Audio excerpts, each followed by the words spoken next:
Hello, everybody, and welcome to the second episode of the Line of Sight RPG one-shot series. My name is Jaden. I'm the DM this time, and I'm here with Chandler. I'm not the DM this time. I'm It's down true. here. I'm in the pilot seat. Yeah. We're also here with, once again, Ian. Hello. Hello. And Brent. How's it going, everybody? And we've also got Ryan, although he looks like a red dot right now. Blame my child. He is new into the world. I blame your child for Yes. so much, Ryan. Just He will only get blamed for more as my life goes on. I stub my toe and I'm like, whatever Ryan's kid's name is, because I don't remember. Oh, gosh. Okay. And then we also have with us for the first time, Massimo's here. How's it going, man? Hey, hello. So, we're not going to do a bunch of news and announcements and stuff. If you're interested in catching up on the lore, slightly more in depth than I'm going to go on here, there are two fantastic little articles that Chandler wrote for our website, which is lineofsightwargaming.com. You can go check those out. They're under the RPG section. If you haven't watched the first, there are maps. You'll probably see them in this episode because they're the background that the players can see currently. Mm-hmm. If you haven't watched the first one, I highly recommend doing that because this episode won't make a whole lot of sense without it, to be honest. So, yeah, that's where we are. Is there anything else we need to cover? Don't think so. Okay. Excellent. Okay. Well, with that, let's dive in. Yeah. At first, the survivors thought that they had been blinded by the intense solar energy that had impacted their land. It lanced from the sky, hammering into the anvil of the mountains and blasting radiance in all directions. Then darkness came. The Order of the Golden Lotus quickly realized that perpetual night had come. Refugees flooded into the 9 cities, frostbite and hypothermia claiming more than half of those who had dared to travel for more than a few hours in the now unbelievably cold climate. Using all of their power, faith, and skill, the mages and holy men of the Astelian Empire invoked a rite of pure desperation, a pact of arcane and divine magic watched over by gods, just as confused and terrified as their followers. Cities responded, the white marble walls beginning to glow with gentle light of a wooded clearing at midday. The light chased the cold away, banishing the darkness and strengthening the air. All could feel the palpable relief as their ragged breathing grew stronger, their skin no longer protesting the extreme chill of their new reality. Far away, north, south, and west, pillars of similar light sprang out of the darkness, golden beacons of hope and a landscape of endless wintry night. The 8 other cities of the Astelian Empire similarly affected. The light on the highest point of Astelia began to fade, and the pages and noblemen gaped in astonishment. Where before there had been an open circle 100 feet across, holding the greatest of their magic users, there was now mostly emptiness. At the exact center, 9 figures stood a foot off the ground, robed in garments of white flame. They floated around a great table, 10 feet in diameter, with a perfect representation of the land surrounding the city, modeled in jet black stone. 9 bright spheres shone on that table, one for each of the cities of the Astelian Empire. Slowly, the 9 figures sank to the ground, their faces all heavenwards. As the years passed, nerves began to fray under the strain of this new reality. No longer able to travel freely outside of their cities, the citizens of the Astelian Empire began to be unsure if this was salvation or damnation. 5 long years into this sunless existence, the first undead began harrying the farmers at the edges of their cities. These attacks grew in severity and frequency until all those who worked the fields were armed. Nerves began to fray. The companionship of the sister cities grew ever more tenuous as the toll of the undead attacks grew higher and higher. Their gods were silent, their own understanding unable to penetrate the darkness of the world as they continued to lend their champions the power to preserve life in their respective cities. As the 10th anniversary of the Endless Night loomed, a conference was planned between the leaders of the 9, and earnest efforts were made to prepare for cooperation and fellowship between all of the cities once again. Astelia welcomed 8 other dignitaries with fanfare. A celebration grew out of the occasion, and Queen Aliara welcomed her bonded companions. The council, now older, more haggard, and worn, met once again around the great table where they had survived so many of their friends and companions. The meeting grew tense as deliberations wore on. Tempers flared and harsh words were spoken. And then the table sounded with a wretched cry, and a cracking thunder heard throughout the city as a 10th light blossomed on the map. A new sphere birthed out of the black stone, but not glimmering with radiance and pure white light. Instead, this new sphere, carved of pure jet, gave off a sickly green glow. The stone settled in the depression that marked the location of the Valley of the Sun, the very place where they had lost so many of their champions 10 years before. Within seconds, Lord Commander Zajax Ziziliath of Hevair collapsed onto the ground, screaming in agony. His companions sprang to help him, but before their eyes he withered into ash. With shock, the remaining 8 glanced around at each other before Queen Alariara gave a cry of dismay. The orb that marked Lord Commander Zajax's city, Hevair, was still present, but its pure light had turned blood red. As the assembled council watched, the crimson hue drained away, leaving only an eldritch green glow behind. The 10th light had arrived. We turn our sight now to a city that defines contradiction, perhaps 10 minutes before this has happened. An impregnable fortress rimmed with strong walls and towers and a bastion of art. A grim monolith cutting into the sky at the top of the mountain, the site of hundreds of dancing waterfalls. On this evening, Hevair stands much as it always has since the day of Black Sun. Its walls and stones gleam gently with golden radiance, fighting back the darkness that surrounds it on all sides. Patrols of guards, well-trained and vigilant, cross the immense outer wall, reporting to their captains and commanders as they reach each of the cardinal towers. In one particular tower, the southernmost tip of the territory that Hevair can truly claim, the captain lords of both the east and south tower stand upon the parapet, joined by their regular companion, the apprentice of Archmage Trudillium. Chandler, would you like to describe your character for us? I would. My name is Hawthorne. Hawthorne is, not sure, doesn't appear to have any clear gender. Very small, fey creature, an eladrin specifically. Skin is a very bright, kind of golden sheen, very smooth. Pointed ears. In the place of hair would be green and red leaves swept back on the head. Quite short, barely over 5 feet. Most notably in a nice kind of brown vest tunic of sorts. Very simple vestments. Carrying, attached to one arm, the hilt of a blade with no blade itself attached. And, most noticeably, just below the knees, where you see deep black burn scarring, like it looks like a tree that's been burnt away.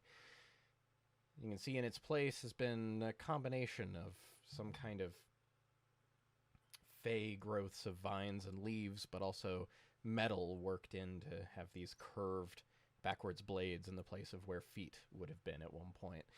All along one side of their face are more burns, as if, burnt away tree bark.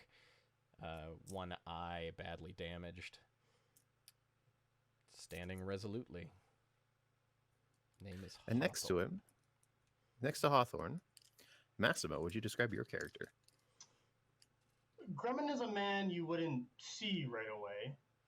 He's a man that is covered in blackened armor, has a horned helm when not in use is beside him, attached to his belt, and he has dyed green hair what's been fading over the course because he hasn't attended to it for a while. He has 2 daggers on his side, and he's always ready for a fight. The reason why you don't see him very well is that he only stands at 2.5 feet tall because he's a gnome. And he has come from the mountains after defeating a dragon before the day of Black Sun. And whenever he needs to greet or address someone, he pulls out a regal stool to stand upon so that he can meet his accomplice at eye level. Brilliant. All right, and next to Grubbin and Hawthorne, Brent, would you describe your character? Creon is elven in features, for the most part. During the early days of the cold, Creon lost his nose and most of his ears to frostbite, and now wears a half mask to hide the damaged features. He generally dresses warmly, no matter where he is. There's always a cloak, jacket, boots, something to protect from the cold that is ever present, even in his mind, in the middle of the cities. Creon is a mage and carries that as a part of his persona and style. There's always a staff, with a gem on it, his frozen crystalline amulet necklace, and spellbook always on hand in case there's a research opportunity or a chance to learn more about this strange new world that they live in. Excellent. As the three stand on the top of the southernmost tower of Hevair, the city is quiet, but the tower has been reinforced. The last few weeks have seen more than the normal share of ash phantoms and other undead braving the radiant light to make pointless assaults on the city. With the Lord Commander away, and taking with him the Archmage and most of the clergy to Astelia, the sub-commanders and Lord Captains have been on edge. Still, all is peaceful. One could almost imagine the chill mountain breeze that used to dance across these tower tops before such things vanished. Overhead, the strange stars barely pierce the never-ending dome of daylight and warmth. Without warning, the stones of the city go dark, and cries of confusion are heard across the entirety of the perimeter wall. Those cries turn to shouts of command and shrieks of terror as the mountain slope before you suddenly manifests thousands of pinpoints of light, dancing blue motes that those who defend the city know well and know to fear. As if from nowhere, an army of undead advanced soundlessly upon the now pitch-dark city of Hevair, as their defenders scramble to find long disused lanterns and torches in the nearly pitch blackness. The air is already losing to the relentless cold of the outside. What would the three of you like to do? Grubbin will pull from his belt his helmet and put it on. He will first pull out of his bag of holding his lantern and immediately click the oil on it and leave it at the side of the walls. He turns to Sauron and says, "Do you have a spell of light? Can you get some light further down the wall? We need to see what's going on and get everyone organized." Are you asking me to do a spell of light? I am. I will pull out my lantern of tracking and light it. Say, I don't deal with basic things like that. Are we? I hope that nature can see, and I have a lantern here. So If we're they are smart, they are prepared. so we're up on the wall, right? You're on top of the tower. On It's top about of the 100 feet tall. Okay. Honestly, Hawthorne would probably jump and run down the wall of the tower because Okay. I can do that. So just to be clear, your tower is pretty close to the edge of the breathable zone. Okay. And it's you can already tell it's kind of fading quickly. It feels like the top of a mountain suddenly, and it hasn't felt that way in 10 years. And there are probably multiple thousands of undead things. No, I mean not on the outside of the wall. Oh, the other way? I mean on the inside of the wall. I'm gonna. Oh. Go, I need to go down to where people are moving and start helping people like organize. Okay, so just you would know this. There is nothing on that inside of the wall. There is just wilderness for about a mile between you and Hevair. oh, so what- we're like way if you out want- there. Okay. Yeah. The walls of Hevair are very far separated from Hevair itself. It's part of why it's so hard to take the city conventionally. So the fastest way to get to the city is to go down into the tower to the center where the teleportation circle would be to take you to the city itself. Okay.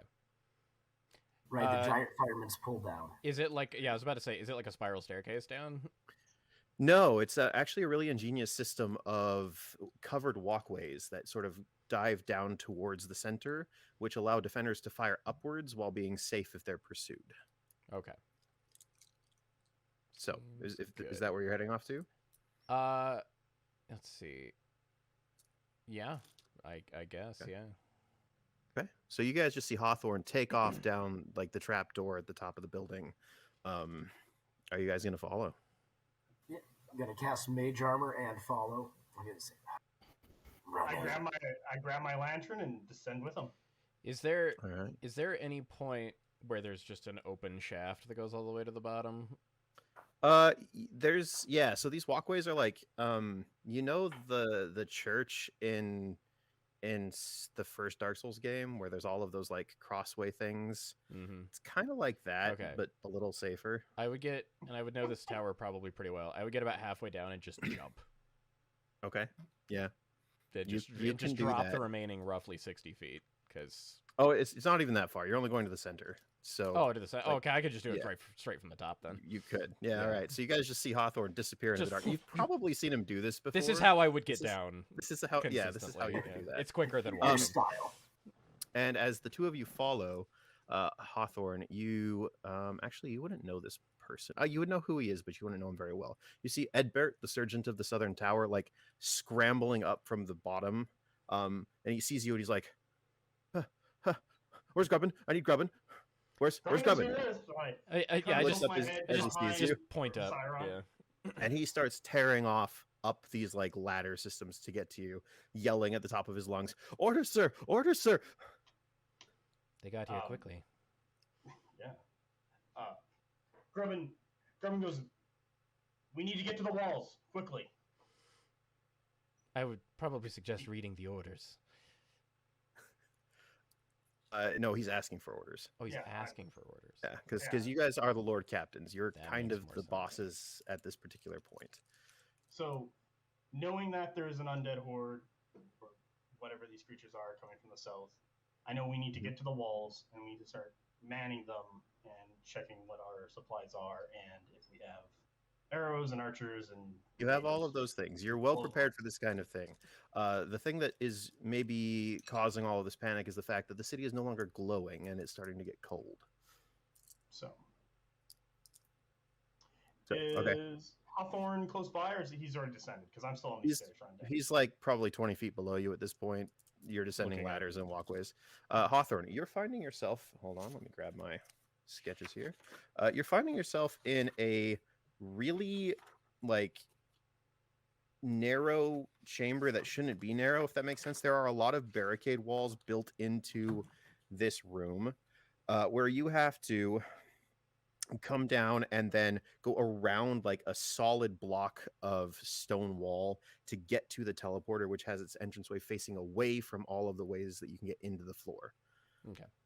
So you probably would have just dived down right next to the entrance to the teleporter circle. You're there now if that's where you want to be. Yeah, makes sense. And as you come down, you see there are perhaps 100 soldiers in one of these towers at any given point.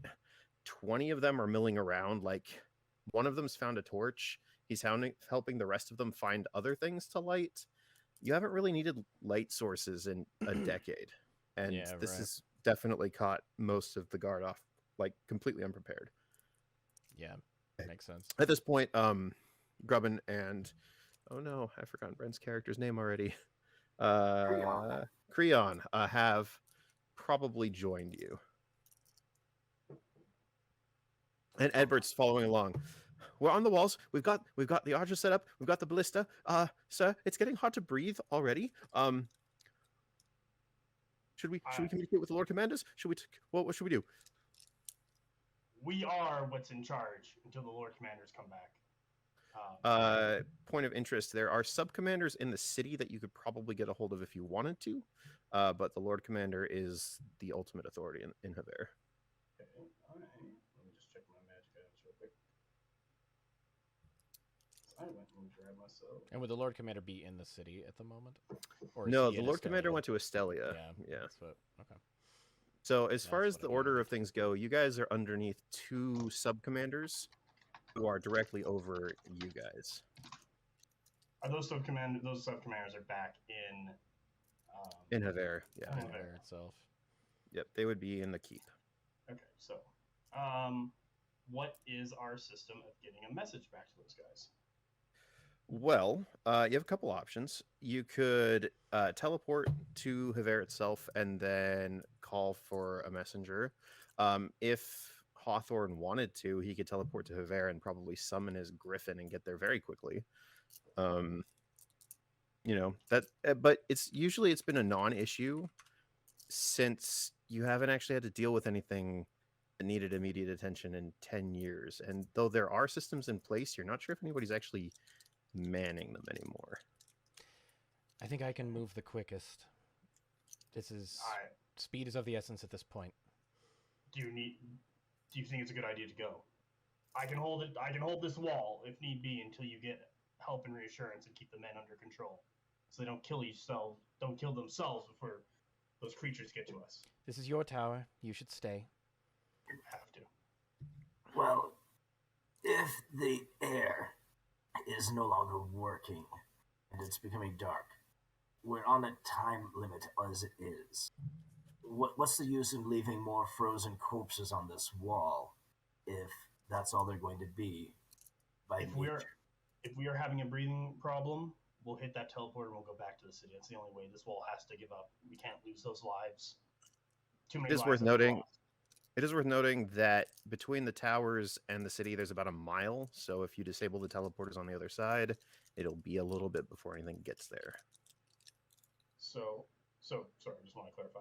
The teleporter in the tower, if we Mhm. disable it, there's a mile, so everyone could just bolt if need be. Yeah, like if everybody goes through the teleporter to Hevair itself, and then you like break it on the other side, or disable it, or something, Okay. there's a mile of wilderness between the outer wall and Hevair itself. It'll also take them some time to get up the wall itself. Yeah. We would hope, anyway. We're already a little surprised at the moment. It's true. My Actually, current- Hawthorne, as you're having that thought, it occurs to you that you should probably have been warned about this. Like, there are griffin riders up in the sky, and you haven't heard anything. I mean, this happened fairly quickly. Mm-hmm. I think the Hawthorne best thing that goes- I can do is move quickly, get in touch with Chain of Command. This is your tower. You can make the call as to what you're going to do with it. And I'm going to, like lightning, just zip around to where the teleporter is, move my 120 feet that I can go with a walk and a dash. Yep. I'll provide he's what gone. assistance I can, but my duties lie primarily in Astelia. I'm not going to become a frozen corpse on the wall for honor's sake. If things are dire, I need to get back. I don't expect someone of your caliber to stay for us. We'll hold them off and try and keep life going, but I understand that you have more important things to do. I appreciate the help. Thank you. Okay. And as I said, I'll be here as long as I can. And then I'll go ahead and cast Bonfire, somewhere nearby where there's people. Just provide a little bit of light and warmth for people while it's Excellent. here. Grubbin will start shouting out commands to anything that can burn on the end of a torch or excess pikes, something to get light going and some heat moving as they start manning the walls. That can keep some warmth going for the soldiers down the wall to have some light, have some heat. They're probably going to asphyxiate anyway, so once that starts happening, we're going to start bolting. So, and that's the issue's command. Start burning anything that is usable. Mhm. Get that light up, get that warmth, and if it is becoming too much of a problem to breathe, reassess the situation, ask for new orders, start moving back towards the tower to get out. Okay, very good. All right, we're going to turn our attention now to the Great Hall of the Citadel Unbroken, the massive structure that sits at the center of Hevair itself, a marvelously crafted thing of white marble and adamantine. Moments ago, there was a caravan getting ready to head back to Astelia. Their supply wagons empty, their goods dropped off as part of the weekly arrangement to keep Hevair manned, occupied, and fed. And now, dozens of people mill about in the dim blackness, their voices, some hushed and anxious, some screaming, some shouting in confusion, as the city itself goes completely dark and the teleporting circle seems to completely shut down. Two grand staircases arch above the heads of this strange caravan of groups, the pathway to the world table of Hevair itself. You can hear the raised voices of sub-commanders and captains at the top of the stairs, but all eyes would be drawn or caught by two who refuse to give in to the hysteria. Ian, would you like to describe your character? Ariel Truestar is a half-elf man who at a glance appears to just be one of 1,000 faceless farmers. Pointed ears, obviously his hair is pulled back with two braids running along the side, tied back in a bun behind him. He's wearing well-worn travel clothes, comfortable boots, and has a very elaborate-looking backpack slung over his shoulders, but otherwise looks normal until you see he is missing his right eye, which is covered by an eye patch, and his left eye is a sickly green with the double barbell pattern of a gecko's eye. He's got a full beard and generally just looks irritated. Yes, he does. Ryan, your character is standing right next to Ariel. Would you please describe yourself? Yes, Neladir Shadow Scorched. For the most intents and purposes, looks like a typical wood elf. Hair a little bit more disheveled than your fancy high elves or Eladrin. Definitely has everything he's wearing for the most part. Looks like it was crafted by hand by himself, most likely. Except for his not rusted chest piece, but it definitely has not been polished in probably years. His bow is made of oak and looks hand carved, and it actually looks like it's been lovingly tended. His cloak, though, is blending in with the background. Every time the wind makes it billow or he steps, it shifts and tries to match whatever is behind it. The most interesting thing about him, though, is the shadows around him almost look like they're trying to reach up and embrace him or consume him a little bit, though only those with a keen eye would catch on to this right away. Very nice. So the two of you had just been, you'd come to Hevair, you'd stayed for a few hours to help unload and oversee this really important but really boring part of your respective positions in Astelia, which is to keep Hevair supplied so that they can continue to exist. You were about to head back to Astelia itself and found yourselves in this strange situation where it is now dark and there is no teleportation circle. And in the midst of the confusion, you see a very particular individual storm into the chamber. An Eladrin. No feet. Instead, blades of some kind of metal where his feet would be, moving faster than you think should be possible for a humanoid. Almost too fast to watch. He has some sort of strange rod or sword or something that he's got in front of him, lighting his way as he barrels past the guards straight up the stairs to the place where you've heard people discussing the situation and where you have been previously not allowed to go. The guards rush after him, leaving the stairways completely exposed. What would you like to do? Are you sure we can't just go back to your place and try to grow some pineapples? I think they would catch so much money. Like, who can afford pineapples right now? Who can make them? I've seen your hand. What in the lion's lice-ridden beard is going on that you think that now is the time to talk about? Forget it. You! What's happening? Is that directed at Anybody? Hawthorne? Anyone? At in- anybody? like a guard? Anybody? The guards have kind of like run up the stairs after this like blazingly fast individual. Like stop! Who you slow stop! Ah! As they're like trying to catch up to the impossibly fast figure that has just basically dived around their little barricade and vanished up the stairs as fast as they could follow him. Pretty Didn't much look like everybody any else kind here of- is. Sorry, go ahead. Didn't look like any kind of icy corpse I've seen before. Maybe we follow the leader. I know. I was just the last time we were in the wrong place at the wrong time. You know, I just feel like it's gonna happen again. Of But course, yeah, we it's should going to follow. happen again. We can't have nice things. After you. I do put my head down a little dejectedly and like nod and begin to follow him. Follow after the blazing fast figure that went up the stairs. All right. As you mount the stairs, we're going to come back to Hawthorne. You've made it to the top. There are the captains of the north and west towers there. Apparently their towers have not been under attack or something. They're here already.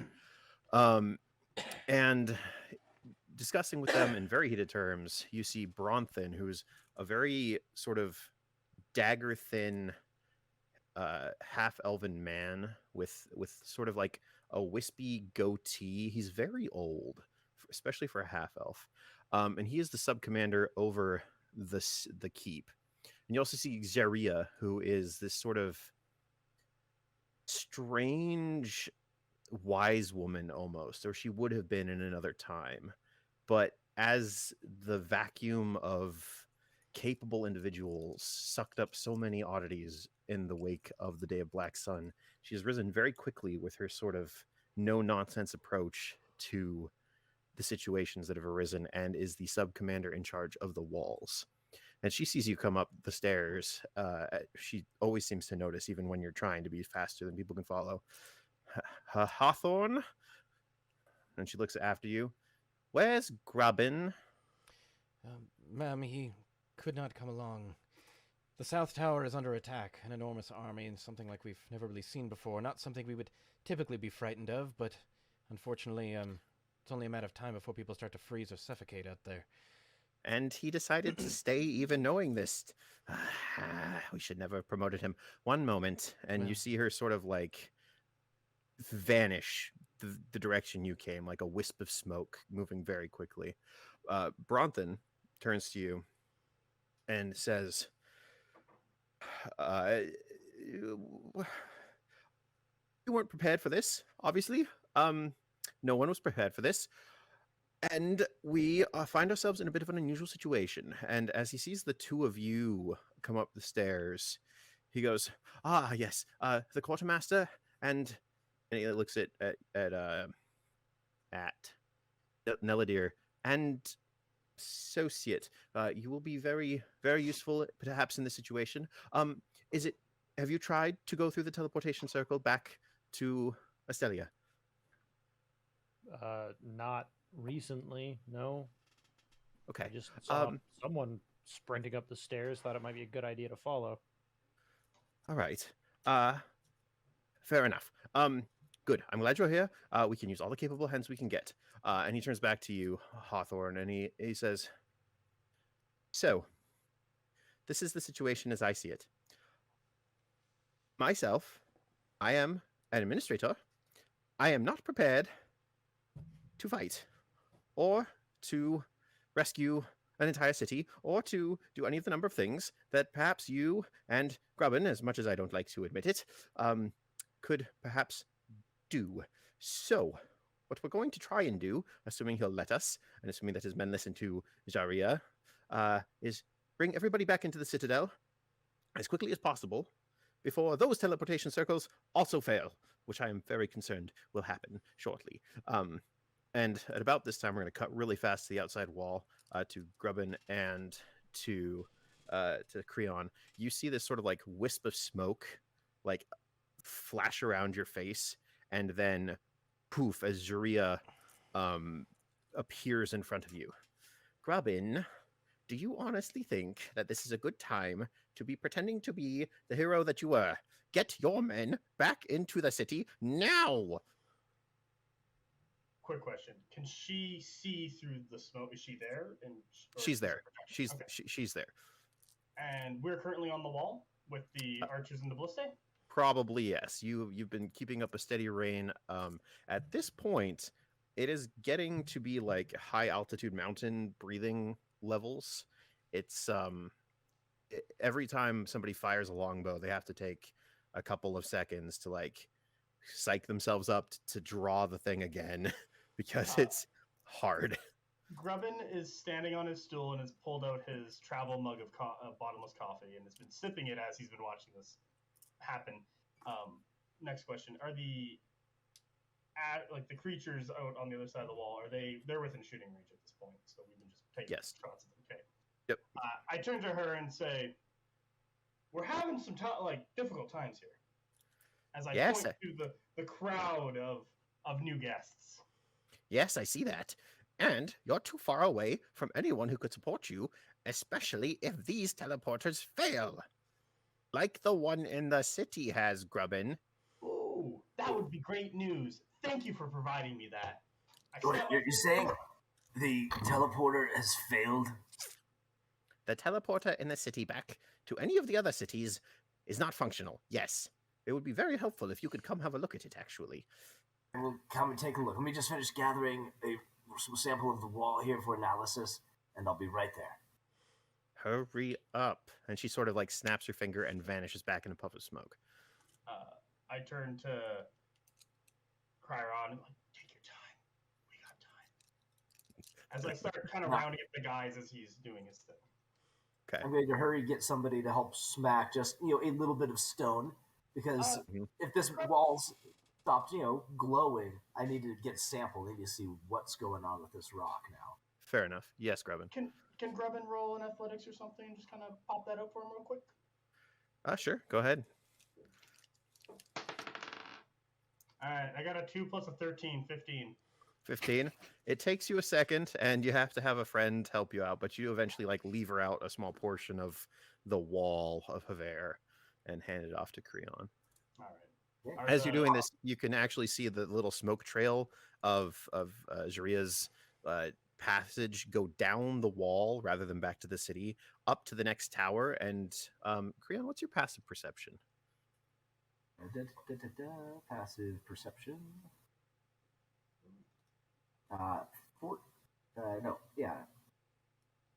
Passive perception 14. 14. You can just barely hear through this very suddenly cold air, Zaria like absolutely chewing out some sergeant for daring to stand where he's standing, and then you just see the little mote of smoke off towards the north tower. Right. Well, before things become too rarefied here, let's begin making our way. I'll go through the circle first so I can begin taking a look at what's going with the main one. Okay. I start rallying the men to take all arms and equipment, anything that can be used to fight and defend, and start getting them to orderly march through the circle to get through as I watch and take count of everyone who's made it and what they're carrying for an inventory before going myself. Easy enough. As you do this, as the tail end of the host marches through the teleporter, which is working still, you start to hear a pounding sound on the drawbridge gate at the bottom of the tower. Pull up my stool. Climb up it. Look over. There is a force of something down there with a very large ram of some sort. As far as you can tell, the sort of causeway, the ditch underneath which the drawbridge would sit, has just been filled in with bodies, and they are ramming over top of them. Pull out a torch, light it, throw it over, get a bit of light on what that is. Okay, as you drop it down, you see hundreds of ash phantoms just smashing, and you see the door already starting to splinter. I turn back to the tail end and like, all right, pick up the pace, let's go. Okay. Could I please get you to roll a charisma check with advantage? All right, let's find out what my charisma is. +1, okay.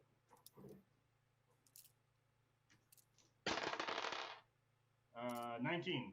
19. With that, the march becomes double time and then triple time, and then a orderly but definitely panicked rush to the teleportation circle as you and your men make it off the wall. Creon, you make it out. You're going to be walking for a little bit. It's a good 5-minute hike to the center of the city. We're going to come back to the Grand Hall of the Citadel Unbroken, where Bronthan is receiving lots of very unfortunate news. Hawthorne, you are there for this, and as well Ariel and Neladir, as he gets reports that communication with the outside world is not a thing that anybody seems to be able to do. Messages have been sent to the Lord Commander and not been returned. Messages have been sent to the Archmage, have not been returned.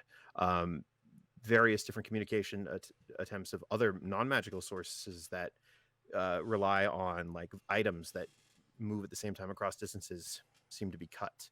As far as anybody can seem to tell, no one knows how to contact any of the outside cities. No one's heard from Lord Commander Zajax. No one knows why the city is dark. and you start to hear reports as captains and sergeants from every quarter of the towers come in. There are undead on every side of the city now. They are sieging all 4 towers at once.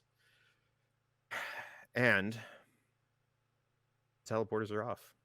Or the teleporter back to Astelia or Meliath or Drakewatch or Fairway or Keystone or Petals Cove or Stormguard or Proudstone just completely cut off.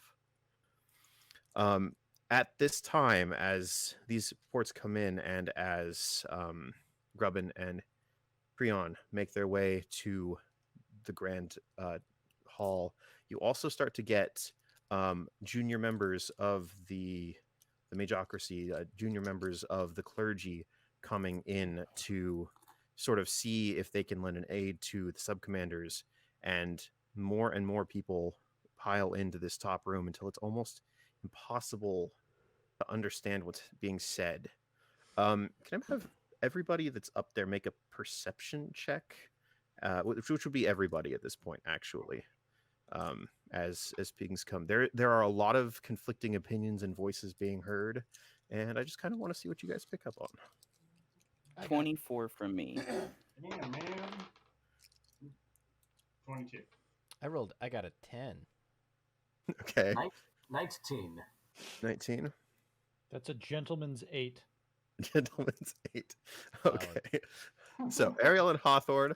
Hawthorne, you're a little bit too busy trying to like corral people around, and get things orderly. Ariel, you probably just don't care all that much what these people are saying in a lot of ways, and you're trying to interact with other people. Neladir and Grubbin, on the other hand. Grubbin, you're right at the perfect height where nobody acknowledges you unless you want them to. So you can zip around between people's legs and listen into interesting conversations. Which is why you find yourself so close to Jeria and Bronthan, as they are told by 2 members of the Mage's Tower and a member of the clergy. Sir, the teleporter can be turned on again, but the problem is we need 2 specific relics in order to do that, or specific powerful relics. 1 arcane and 1 of a divine nature. But the issue is that such things, if they exist in the city, are unknown or undiscovered or hidden or stored somewhere where the high clergy and the archmage would have kept them safe. And Bronwyn goes, so what you're telling me is there is a chance that we could potentially find our way to a position where the teleporter works again and we can all get out of this nightmare. And you sort of get swept away by the crowd at that point. Neladir, you actually catch Zaria as she's sort of taken aside by one of her adjuncts. And what you hear, you rolled a 24, right? Yep. Okay. What you hear is a whispered kind of exchange in a quiet corner of the room as this adjunct goes, we can't get into the Lord Commander's chambers. We do know that he had a folio in there of what to do in a situation such as this. We do believe that if someone could get in there, we could perhaps find what he intended for us to do, even though he is not here with us right now. The only issue is the door is reinforced magically and with a lock of incredible power, and we do not have someone in our ranks that can bypass such things easily or quickly. And at about this point, you actually see like a couple of haggard-looking soldiers file or like charge in, shouting, "The North Tower has fallen!" And a fresh wave of panic breaks out as the subcommanders rush down the stairs to meet them and get their report, and the various members of the clergy and the mages rush down as well to hear what's going on. And as the crowd slowly disperses, the 5 of you and a few others find yourselves just sort of standing near the map table. What would you like to do? I'm going to go ahead and take a look at the map table, see if there's anything that has appeared around our city, if there's like a dome or something, or a discoloration of Hevair.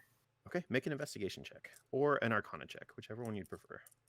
Probably are. I'm gonna whisper to Ariel, like take him a little bit away, and just be like,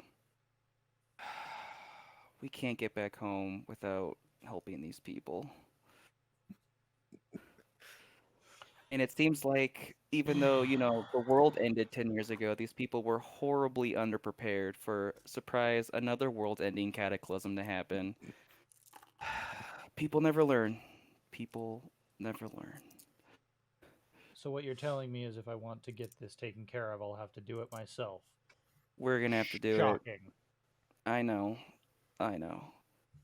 At this point, I wanna just check out the other three people here and just do like a perception or investigation. Yeah, to see make an insight or perception check. And Brent, Oh. what did you roll on your Arcana check? A 24. 24. Ooh. Yeah. Okay. I should have been prepared for this. I would just like message you a few things, but I think I'm just going to say them because I'm not ready for that. Okay, a couple of things. First of all, the table itself, weirdly, kind of still functioning like you would expect it. You've seen the map table in Astelia. What it really does is it kind of just keeps track of where all the cities are and allows you to sort of send a distress signal if you like need to. That's as far as you are aware. You're sure there's more things it can do. It's a very powerful magical artifact, but half of it's divine in nature, and that's really messing or has messed with your ability to sort of realize what's going on. However, in this moment of my life might be about to endness, your incredible intellect sharpens in on it razor fine.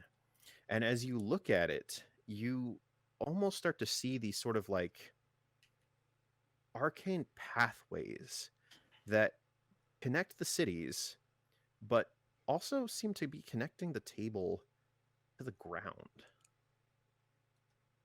And As in, the lines are going down from the table to the ground below. And sort of just gently, like two ways actually. There's some coming up to it. There's some going down. Some of them divine in nature, some of them arcane, and you're not quite sure what they do, but they're definitely there, as faint as they are. It makes sense. This could be a feedback way, how it gets the information communicates potentially through ley lines or something. I'll begin taking some time to ritually cast Detect Magic, just to see if that can enhance what I'm able to see get here. And right. if I get interrupted before then so be it. Okay. Neladir, what'd you roll on your... I rolled an 18 for my perception check. Here's perception check. Okay, what are you looking for? I'm looking to see if these people around us are capable individuals or people that could help us accomplish what I overheard. Okay.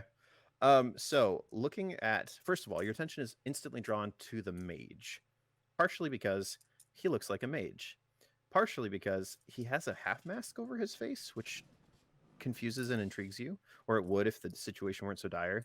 And then also you note the careful, meticulous way in which he examines the table in the center of the room, the notes that he takes, the sort of pathway of his investigation. And there's parts of it that you can't follow, and that also intrigues you. The second person that you look at is the Eladrin, who is missing the lower halves of the legs. And this is the individual that you saw race through a crowd of people and soldiers in almost a blink of an eye, carrying themselves with extreme poise and balance and finesse. And what's your intelligence? Oh, solid 10. Are you proficient in Arcana? I am actually. Okay. You recognize the weapon strapped to his arm as an extremely rare, powerful magical artifact that you kind of doubt at this point in time would be the kind of thing that only gets given to somebody with money. And as you notice that, you actually cast your eyes to the little gnome and realize that there's an almost identical but much smaller version of the same thing on the gnome's waist. And as you sort of gather these things, your overall impression is competent, maybe scattered, definitely dangerous if they want to be. Okay. After taking them in, I'm gonna raise my hand and be like, "Hello, I have been told I am the associate. Um, however, I happen to have a slight set of skills, allows me to overhear some things. Some lady, she seemed to be the one in charge, mentioned something about a Lord Commander's chambers and items in there that could help us, or a map at least, to find what we need to get out of our present situation. Um, I can't help but notice this man of magic seems to be quite skilled in his craft, and I was heard the door was quite magical in nature. And you guys, judging by your uniforms, and I believe one of you is named Grubbin, is my guess, um, that you might be someone of influence or in charge that won't get us instantly attacked going in through someone called the Lord Commander's chambers. Don't know if you would be interested in helping us, me and my friend Ariel here, in acquiring this map. I would look down at Grubbin. The Lord Commander would have some kind of a plan in a situation like this. He should have a filing cabinet of backups for sure. I, as a person of small stature, did overhear that if we could find a relic of arcane and divine nature, we might be able to turn the teleporters back on by the bureaucrat who's in charge of this place. Oh yes, the friendly fellow. Yes, he seemed quite competent and good at his job. A little nervous every once in a while if he's not set straight, it seems. Upon hearing that, once I hear them mentioning that, I'm going to finish casting my detect magic, and then I'm going to trace those lines and see if they happen to match and lead to the teleporter, or see if I can follow where they're going. Okay. They do not, actually. The teleporter. Oh, you know what? We can do a thing. Let's have a look at a map of the teleporter room. Oh my god, I love maps. A thing, All right. a thing. So you guys should be seeing on your screens here the teleporter room. Hopefully. Dun, dun, dun. Oh yes. Yeah.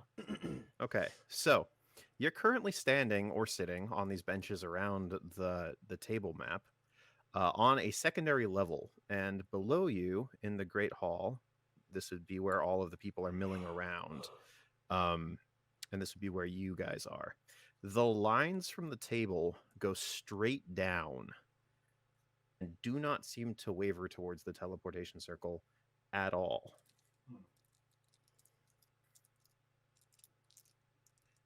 So I know I'm not native to Hevair, but do I know anything about the structure of how it's built? Or actually, you know, I'm not going to worry about that. I'm going to find Bronfin or Zaria and call them over. okay. So you're going to go ahead and do that. Is anybody else doing Yeah. anything? Grubbin turns to Hawkthorn and just says, "What do you think of these two gentlemen from Australia?" Just right in front of them, by the way. not even caring. I want his opinion, but Just kind of glad, looking them over. They seem like upstanding and wonderful citizens.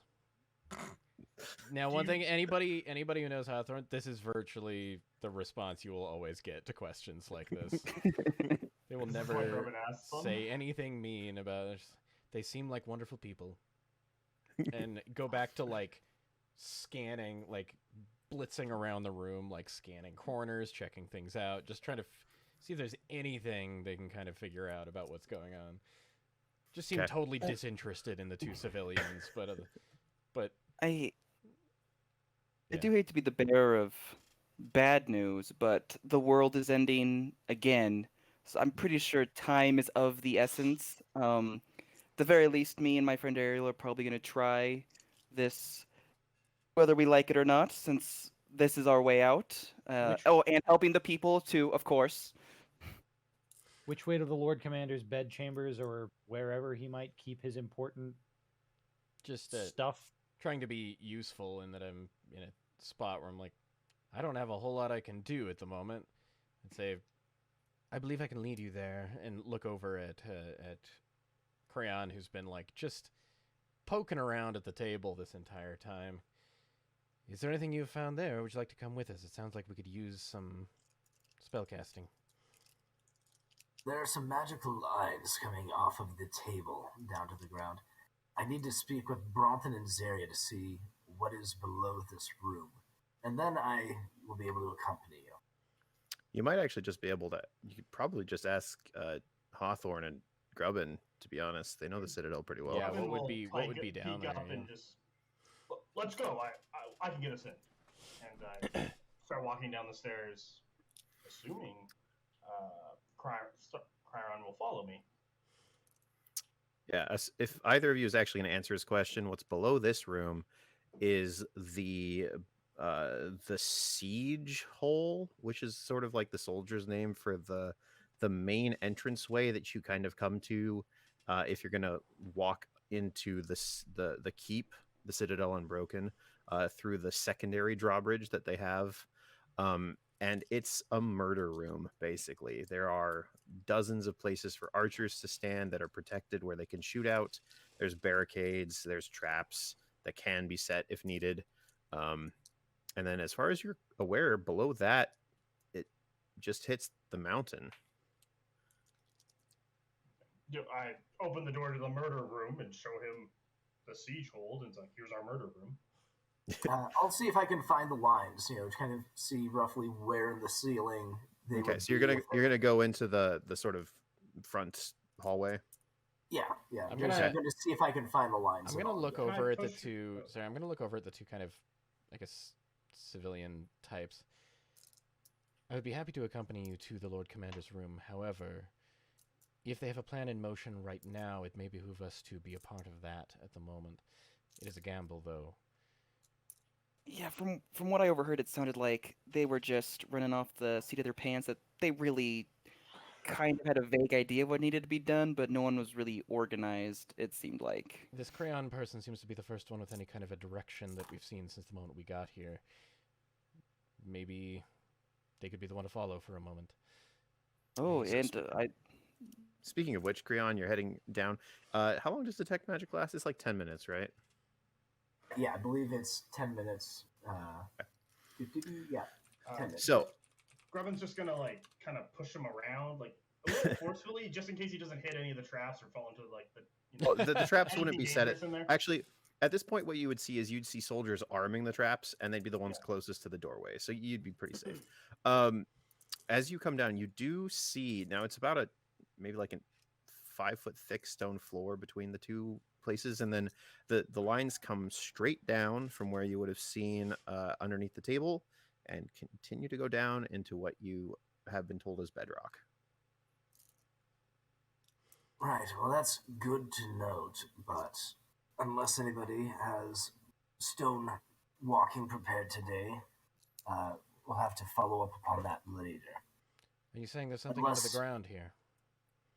Yes, I don't know if you can see it with mundane vision, but there are two lines coming from the table down the wall into the floor here. They are probably some form of communication between the tables, perhaps tapping into ley lines, but again, that will take additional research and time. It could be useful if it ties in with the teleportation circles, but let's try to get a power source first. I only have basic understanding of magic craft, and I don't know many wizards, but as we walk across the bedrock, is this not stone walking, or is that a wizard thing?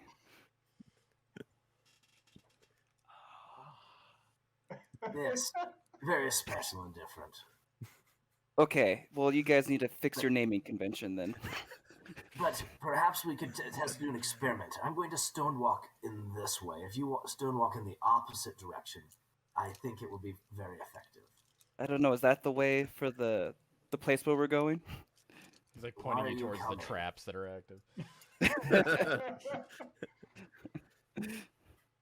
I'm glad for your enthusiasm, but shouldn't you be here with the other farmers? Actually, I'm an associate. So I'm kind of just associating around right now. Right. And I will begin to ignore him again because he is not important. It's worked well for you so far. All right. Which direction are you taking them, Grubbin? After we find that the ley lines go into the floor, and that's about it, I walk them back out of the siege hold. Probably start making my way sort of toward the Lord Chamber, but I'm mostly looking for a quiet spot that no one's around so we can just huddle and Okay. determine if this is what our plan of action is. Okay. So I the just kind of Lord. go until I hit that point. Okay. So the Lord Commander's chamber is in the center of the keep. So you'll be going towards the middle, and then you'll be going up because his sort of private area is on pretty close to the roof of a portion of the Citadel Unbroken. There are lots of unused stairways and like rooms at this point. As far as you can tell, people are coming in and being like directed to traditional like strong rooms where you would be very difficult to pry out, or people are deciding to like bunker down in the barracks outside of the Citadel or go to the chapels and pray. Whatever anybody's response to the end of the world would be. I think a room and just like everyone get in. Let's resolve our issues. This is the chamber. Why are we Uh, stopping? I wait. Come on, let's go.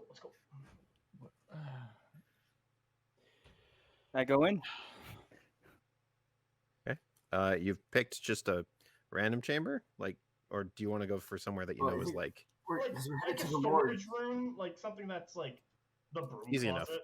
I'm Yeah, looking you at can- him oddly, like, Grubbin, what are we doing? Hawthorne, we're trying to figure out what we need to do and share information. Because I'm not a smart man.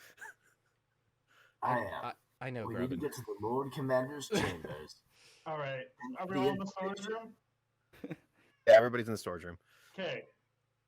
All right, we're going to Lord Commander's chamber. That's everyone's agreed. We're gonna break in. We're gonna take some files and maps, and we're gonna figure out what their plan was to resolve this situation. And I look at each of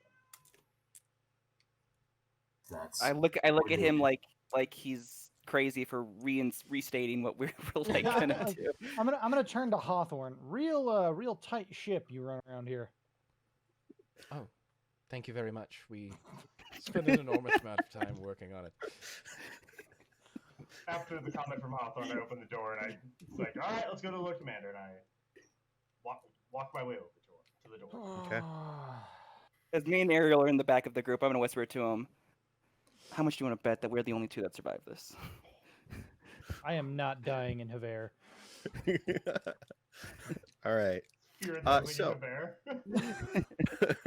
A couple of useful things about you guys being Lord Captains. One, you know where these rooms are. That's a big deal. Two, you actually have the keys to get through most of the outer like ring of perimeter that is around the central command area. Because you're the Lord Captains, so you can get pretty much anywhere that's not very, very, very heavily guarded. And so you quickly find yourself, after about 10 minutes of the many, many, many switchbacks and defensive measures that Hevair has, in front of the plain wooden reinforced door of the Lord Commander's private area. And you've been in here a few times. Every couple of months, he has a briefing for the Lord Captains and the subcommanders so that everybody kind of knows what's going on the same page. Occasionally, you've had to come in here to talk with him about specific soldiers that have had disciplinary problems or other things like that. But you've always been let in, and you're not sure if your keys will work on the door. Grubbin goes nose game and then touches his nose to Hawthorne. I look at Grubbin for a moment and go attempt to use my key. I'm not touching my nose. Okay. All right. So you just stick your key in the door? Sure. All right. Why Can you make a not? dexterity saving throw, please? Hell yeah. Nose game works every time, guys. That is a natural 20, which adds me to a very high number. Where the hell are my saves? 29. 29? Damn. Dang. All right. So you put your key in the doorway and you hear this click, but it's not really a click. It's more like a thunk. And you very quickly pull your hand back just as the sort of lion head on the door where the key is, like opens its mouth and slams down its jaws right where your hand would have been. And then kind of- retract up into like fanged position. Kind of turn to everyone. Well, I could set it off repeatedly and see how many times it will reset itself, and maybe we can get through them that way, but that doesn't seem terribly effective. Does anyone have any ideas? Unfortunately, we've never had to go through this door before. So I've got detect magic up still. Is the door or any part of it showing anything of note? Make a perception check. While he's investigating, I'm gonna like go next to him and whisper in his ear, "Do you have a spell called door walking that can like let us go through it, or is that what you guys name things?" Perception 24. 24. Jeez, Roll Brent. the All 20. right. Nice. Yeah, nice job, man. Okay, so the key and the deadbolt are both magical in nature. And there's something connected to them on the inside of the door, just that you can barely see through to like the crack of the door on the other side that might be a power source, might be a trigger warning, might be something. The lock and the deadbolt are indeed enchanted. It would be difficult to get through them. If we were to crack the rest of the door, that would be more successful, I imagine. If we can go around to a window to get in, though, if Would there's I- one, that Based would be on best. based on like the structure of the place, would the Lord Commander have a window? He has two. You've seen them. Okay. Is there Okay. Is there a nearby room that is not locked that also has a window? Make an investigation check with advantage because you do know this place a little. Does the door swing in or out? Swings out. An investigation? That's a 13. 13. Yeah, you are able to like. It's a little ways away. Your key starts working again a few doorways down, Mm-hmm. and you're able to sort of like find your way into the sub commander's office. Interestingly enough, Yeah. And what you see as Go you right look around out there. is that they're sort of on one parapet, and then there's maybe like a 45-50 foot gap, and then there's the parapet where the Lord Commander's office kind of like sits on the wall. So there's not like flat wall in between them? There is a wall, so they're sticking out of the wall on like their own little tower Gotcha. spire thing almost. So is this a window I could get out of? Yeah, probably. Okay. You might have to break it, but like That's eh. fine. Swing Who the cares? dome. And the Can more I- important question is the Lord Commander's one you could get into. I'm gonna Yeah, find they're- out. Okay. So Can the thing about sorry, go ahead. So okay, yeah. If I understand that his window is similarly breakable, Yeah. I would break this window, Okay. jump out, run along the wall, because I can go 60 feet on a wall without can. falling. Get you. Get to the other window, and I want to break into his office via that window. Okay. Before you go, Uh, I've got a rope of climbing, so I can give you one end to tie around something sure. when you get over there. Oh yeah. And then we can That way anchor the you other can end all over you here. can all While, you can all while come. he's doing this, you said the door swings out, so the hinges are visible. Yeah. Interestingly enough, no. It's a non-Euclidean door. It doesn't exist within this dimension. Actually, Chandler, the reason they're not really visible is because the door actually does this weird like partial come up and then swing Oh, out thing. yeah. The hinges are masked while it's closed. Yeah, that makes sense. Maybe for this exact reason. I'm Yeah, gonna could ask be. the magic man if there is a way that we could break this power source. If he knows of a way we could break this power source to then open the door. Yes, there are indeed. spells or I'm items that I'm could currently do busting that. through the window on the At other about this side. point, you hear a crash from the inside of the room. And yeah, you break in through the window. as looking monks looking at do. looking at the door from this side, does it just have like a handle? Like I can't imagine it's trapped from this side. It's just a deadbolt and like and I a go like, unlock lever. it and Yeah. Okay.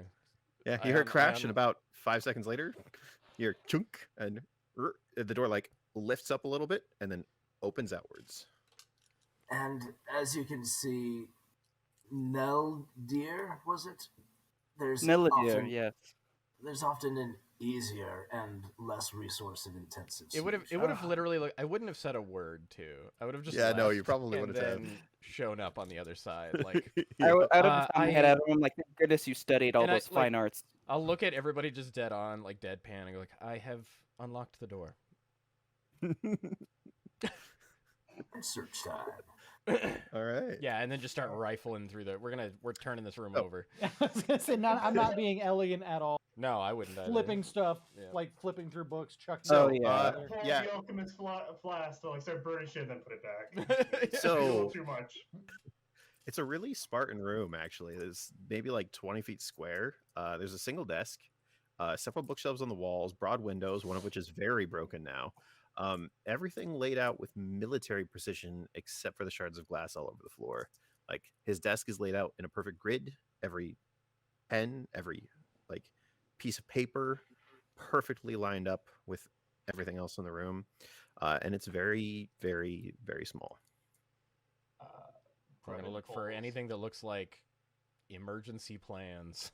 Okay, who's making an investigation check, and somebody will help them, I'm sure. Yeah, Is somebody yes. good at it? I'm not. I am not. Creon. Okay. Well, I'm just going to be looking more for anything that has a magical, signature in here more than It's fair. paper Your would. spell is probably fading at this point, so you wouldn't have gotten a good look at it. Grubbin goes to like by the door and just kind of like shut it, not all the way, just to kind of keep an eye. Yeah. I mean, my investigation is I plus know we're 2. gonna get in trouble for this. Somebody's plus- is higher than mine. I'm +4, so unless Why anyone's... don't you go? ahead and do it? That's where I'm at. Yeah, do it. With Okay, it. Yeah, we'll help you. go ahead and make it with advantage then. All right. Oh, thank goodness I had advantage. 21. Yay. 21. Okay. So where are you focusing on, the bookshelves or the desk? They said folio somewhere, so I guess I'd probably guess desk because I don't read a Okay. lot. All right. So, you go to the desk. There's like a very uncomfortable looking chair and a bunch of papers on it, some drawers, which are strangely not locked. And as you investigate through it, at a certain point, you like realize that you kind of just need to sit in the chair properly to like see everything all at once. And as you're poking around, your hand catches on something at the back of the underside of the desk. And as your fingers like reach around, instinctively curl around it, you pull, and you hear this click, and the floor underneath the desk, where the empty space where you would sit would be, folds away and reveals a narrow staircase. It just goes down. I go down. You just got all right. You see Yeah, Hawthorne vanish into the darkness. I'm right behind him. I'm gonna wait a few seconds to make sure like something terrible doesn't happen, and then I'm gonna stealth and go down. Fair enough. Was Grubbin anybody will looking at anything else, or was it just all focused on the desk? I guess I would look to see if there was a folio anywhere else because they said folio, so this seems extravagant to me for a folio, so I probably would look. Fair enough. Uh, Can you roll another investigation check without advantage on this one because everybody is abandoning you? why do you do Grubbin's this still to in me? the room watching the door. That's fair. But are you helping with an investigation? No, God, no. I'm watching the door. That one is not as good. 13. 13. There's a lot of books on these shelves, a lot of files. None of them that you glance through seem like they're particularly important. Lots of like histories and like ledgers and manuscripts of like, this is what we received, this is what we paid for it, this was the date. Endless. After Yeah. So after like 10 seconds of like no success, I'll be like, I'll sigh and look at Grubbin and be like, I think we have to follow him. I nod and I shut the door. So it... Actually, can I take a peek out on the other side to see if anyone's out there? Yeah, make a perception check. Yeah, why not? Hold on, I'm looking for it. 18. 18? Nah, not as far as you can see. Shut the door. 'Kay. Don't even lock it. Just shut the door and Fair. start heading downstairs. Fair enough. Yep. All right. I'm gonna stealth following. Okay. It's okay. I'm in play Hawthorne. now. I go crack, crack, crack, crack, crack, crack, crack. Meow. You're a very fast person. Mm-hmm.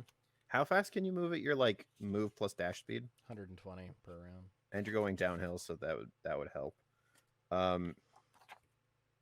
You're going. Can I just fling myself down the stairs and slow fall and glide? Sure. Are you I think that's how that works. But yeah, I'm gonna flying squirrel down. You're about to hit escape velocity. So Eladrin are of the Fae, so they very much could. You run for a solid like 2.5 minutes. Oh my god. And you're still just seeing stairs. You want to keep going? By the way, guys, you are very far behind him. You have to turn around and do a backwards triple jump to make it through these stairs. Oh god, you're gonna make me backwards long jump. All you gotta do is as long as you do a dive roll when you land, no matter how far you fall from, you're totally fine. As long as you do a roll at the end of it. Yeah. Are the stairs lit at all? No. All right. I have dark vision. I'm just I also have dark vision. I'm just trucking along right behind them. Okay. I Or would probably just keep going, right to be behind me. honest. Okay. I feel like I can turn around and get out of any situation I accidentally put myself in, hopefully, so... That's fair. There's a lich down there. Okay. So, it takes you 4-ish minutes of flat out sprinting to get to the bottom, and you're actually going too fast to stop yourself from splashing right into like some shallow water. Sure. That is basically what's at the bottom. I need to look around. Can you make a perception check for me? I sure can. That's a 14. I'm not doing great 14. on perception checks. No. What you see is there's like a small like set of weirdly like hammered into the wall stakes off to the side, and there are just 2 boats tied up to them. And you see that there probably should be more than this, but they're missing for some reason. I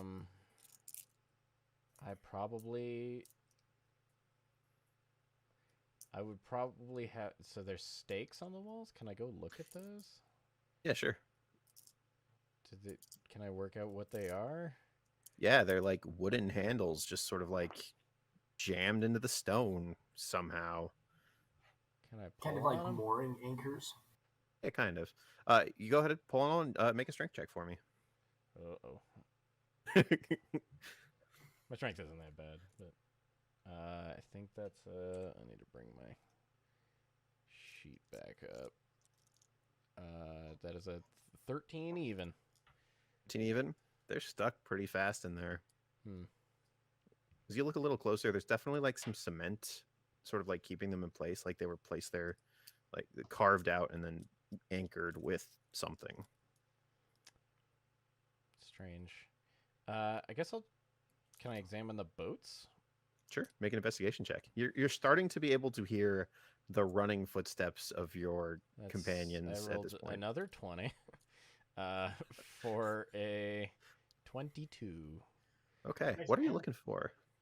I'm just trying to figure out if there's anything unique about the boats. Like, I'm just Sure. examining them specifically. If there's anything First in of them or all, around them. It's a boat. That's pretty weird because you're at the is. top of a mountain. It's weird for that to exist in the state of the world in general. Nobody would need a Yeah. boat for anything. Yeah, like the only city states that can even fish at this point are like go out into any kind of water. I was at gonna this say point you are, go on like- a river, you just hit frozen water before long. Right, yeah, so- like maybe Melian has like enough of the lake kind of in the aura Yeah. of warmth, but you wouldn't probably know that. It'd be very weird. So I mean, Other than that- realistically, wherever these boats go, it can't be super far away. I would assume. Probably not. They just look like kind of regular long boats, just like meant to hold 3 or 4 people each. Some oars, well constructed, well maintained, not rotting or anything. I guess I'll just And you actually notice that the water is warmer than the air that was outside was. I think I just have to wait a minute for everybody else. Okay. And it does take a few minutes. Yeah. It took you 4 minutes of running. It takes them more like 12 or I 13. was gonna say it would take. I mean, probably about double. Yeah. Yeah.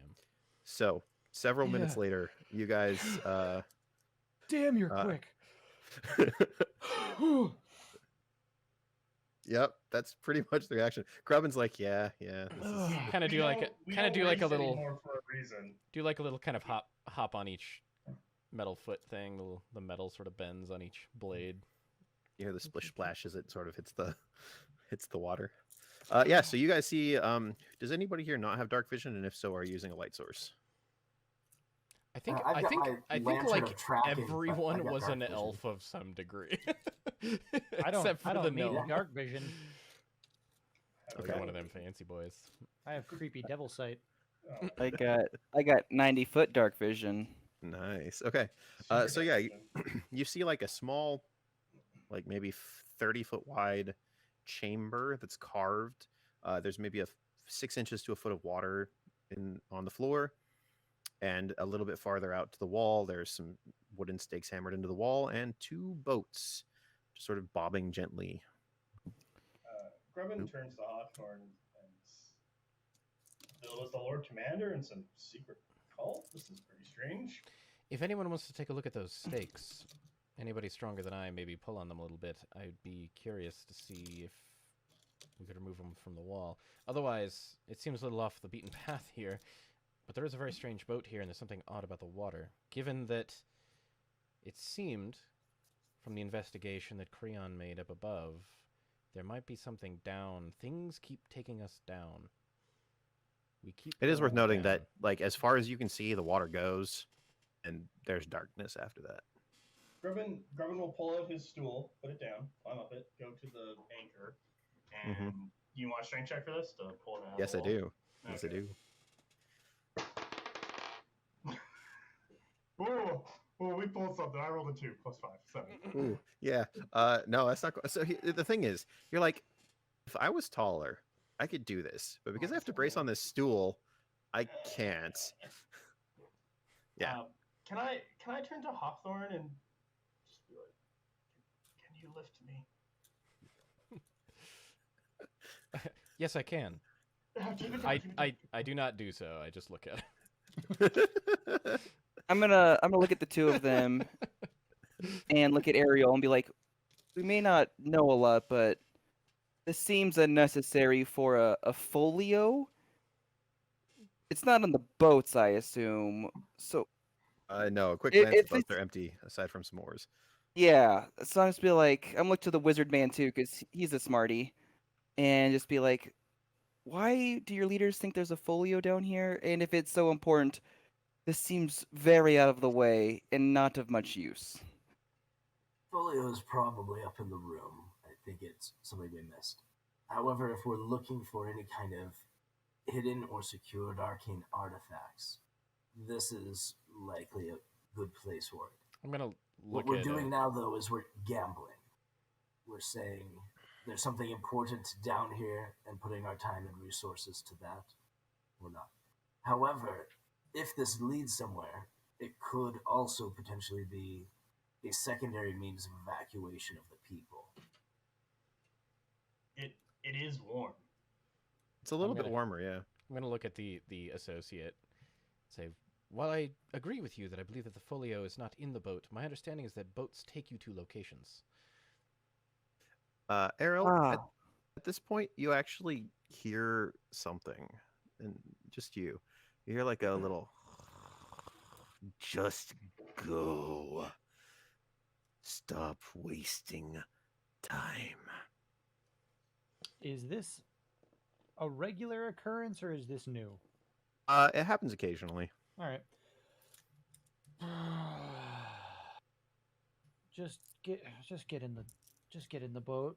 I will climb in a boat. I'm and already in the boat. I was in the boat faster than him. I'm already in the boat. The moment he said, "Let's get in the boat," I'm already in the boat. It's true. Oh my god. You're like the Quickling in the Drizzt Orden books. I'm slightly over exaggerating how fast I actually am, but whatever. I will follow and Galsig in the boat. Like the second no one has any objections, I'm unmooring the boat and just rowing. How many people fit in each boat? 4, but since Grubbin is a gnome, you could probably all go in one if you wanted to. I'm also pretty Okay. small. Yeah, and so is Hawthorne. Yeah, the two of them kind of like take up the space and weight of one person ish. Can Grubbin row? You could row one No. or like you'd have to be fully standing. Yeah, you could on stand one on of the the thing seats. and like. Yeah. Gondolier style. Yeah, Grubbin would like to row in the back and just get everyone going. I'm just gonna look at him and like softly chuckle to myself, Yeah, Then I'm Creon gonna get, expects not to row. and then I'm gonna stealth check again, and then just have like my bowstring to just an arrow just knocked, just in case something decides to pop up. Okay. All right. So you keep going.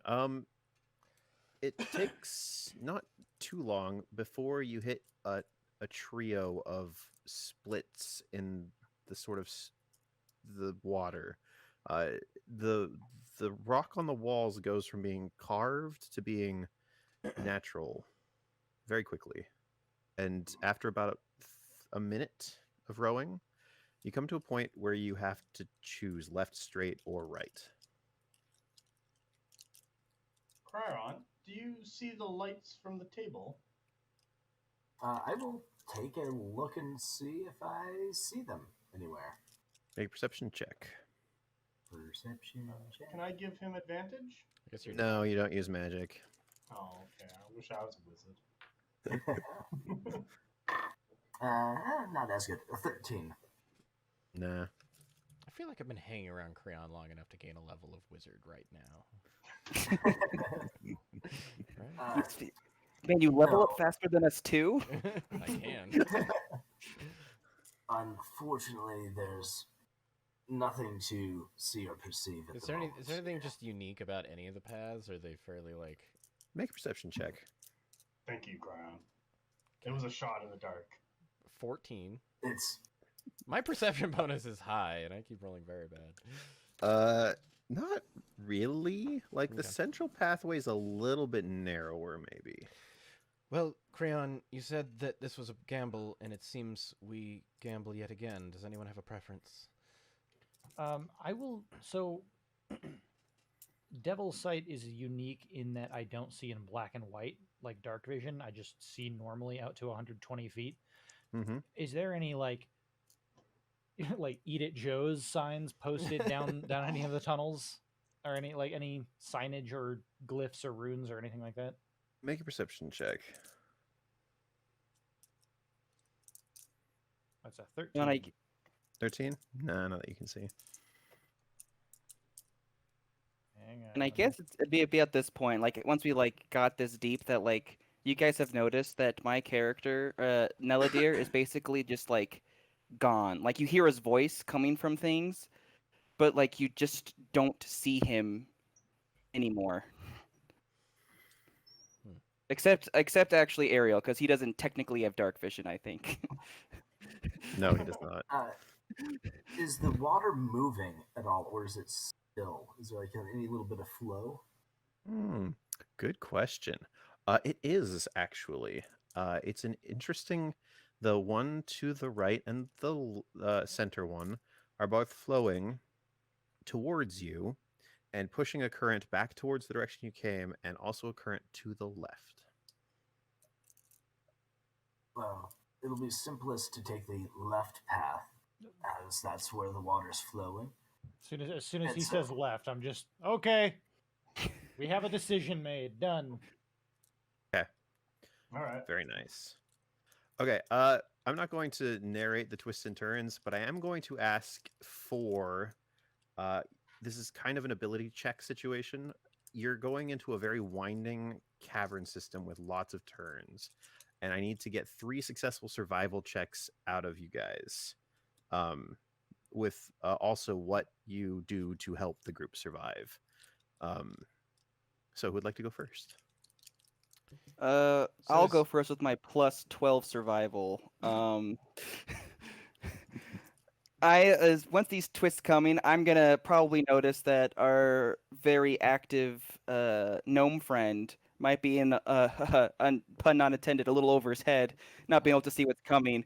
So I'm gonna go and grab the end of the row he's on, and like start shouting out to him like where to turn and like move it in the right spot while he uses superior strength to Okay. get this power going. Very nice. Make a survival check.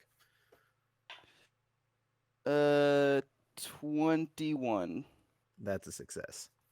Very nice. So you spend 5 or 6 minutes following the current, listening to Creon, and Neladir is able to help Robin just not row in the wrong direction at the wrong time to capsize the boat or to move you guys into the wrong pathways. I would like to make the next one. So whenever there's like any kind of rocks or anything that is kind of appearing like up out of the water on any level, or maybe we get too close to walls or things like that, I can be fully outside the boat, jumping onto those rocks and like keeping the boat pushed away from them and leaping back onto the boat repeatedly, basically like acting like a sort of A a bumper? bumper for the boat itself. Yeah, Nice, I love it. Jumping in and out of it repeatedly. Okay. And that's Go and roll a survival check. Let's come on. You do need to roll. That is a 24. Oh my gosh. That is a success. Yeah. My survival's The pretty combination. good Yeah, the combination of the wizard paying attention to the currents, the ranger paying attention to the directions, and the never ever getting close to smashing into the walls provided by Hawthorne. You guys are making very good progress. Who'd like to make another one? I'm going to make sure that everyone is staying like relatively in line, especially when we're coming around turns and stuff, so that it doesn't Okay. flip like put any too much weight in any one area. Okay. Like occasional- handling us like cattle that are like keeping us. He's probably corralled constantly in- switching sides as you're Yeah. jumping out. He's like, oh, frick. He's got to like keep switching sides. He pulls out the occasional- long stick to tap us on the sides. And... Just occasionally yelling over my shoulder, "Stop moving around!" Gonna turn this boat around.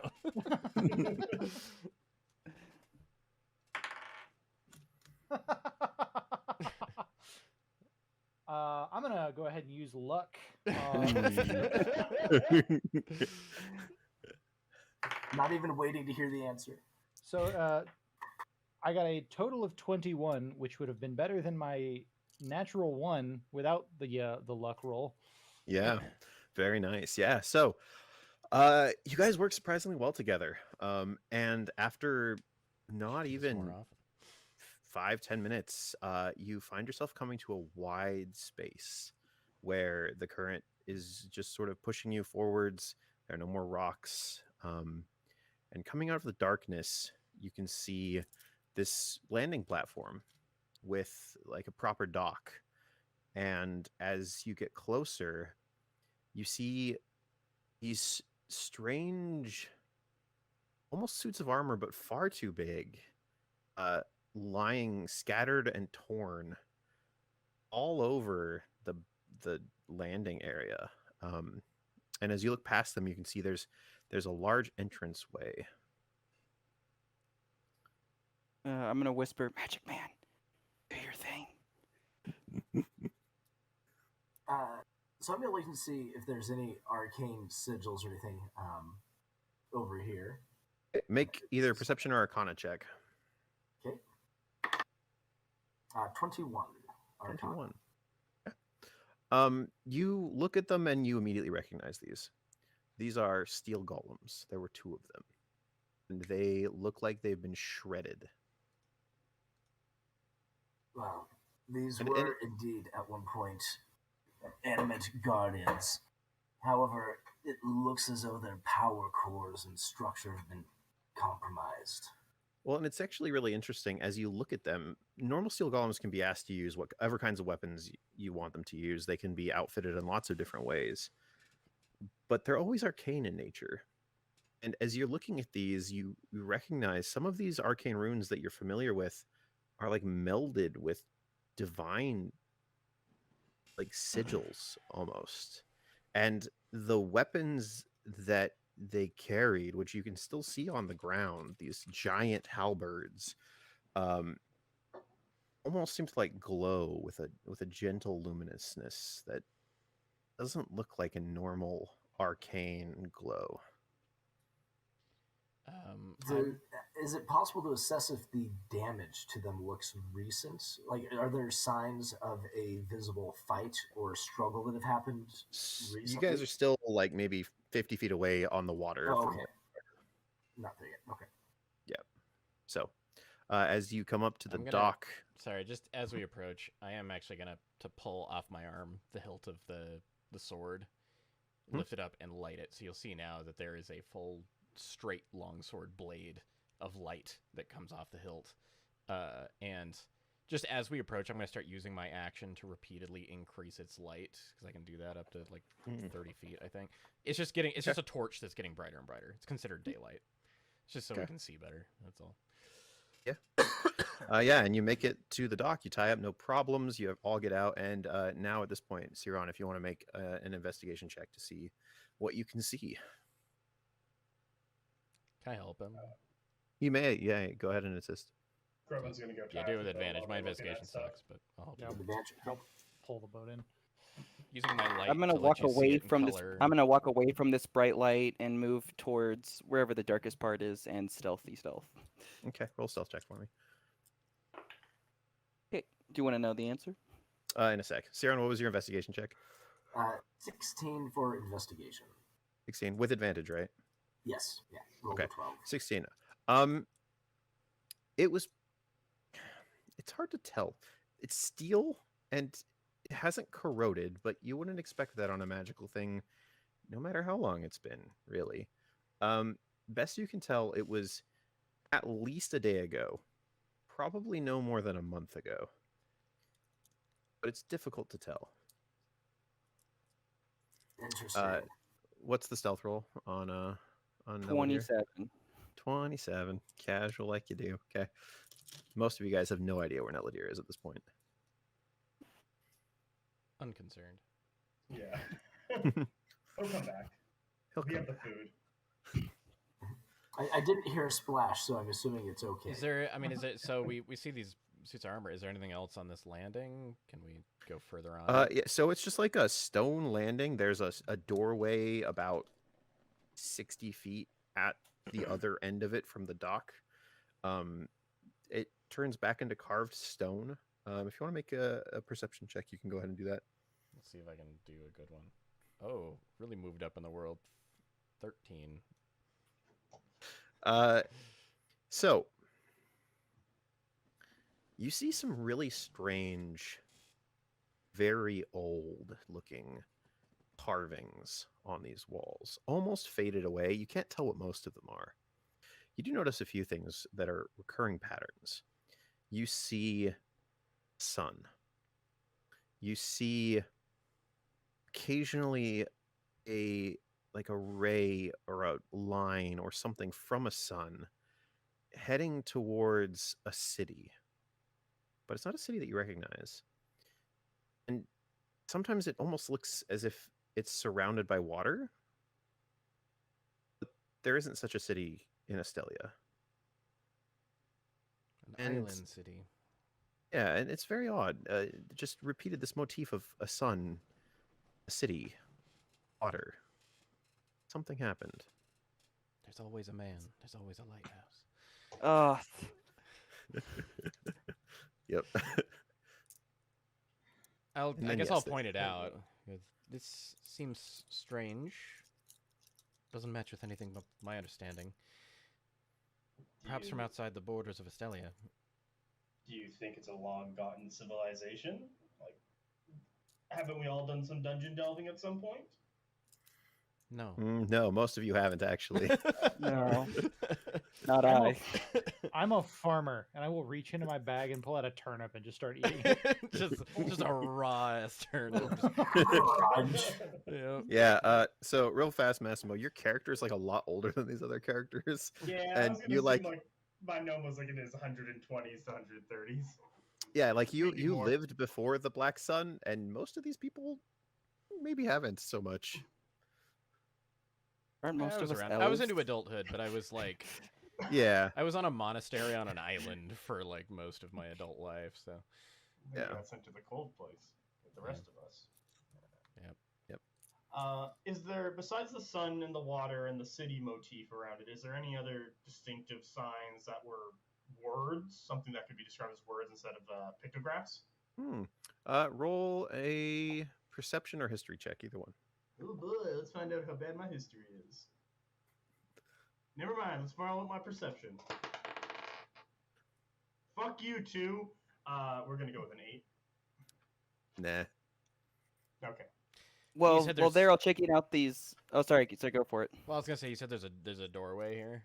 There's a very large door Okay, at the so end. of after the whatever walk. Nelladir's got, we're probably gonna want to head that way.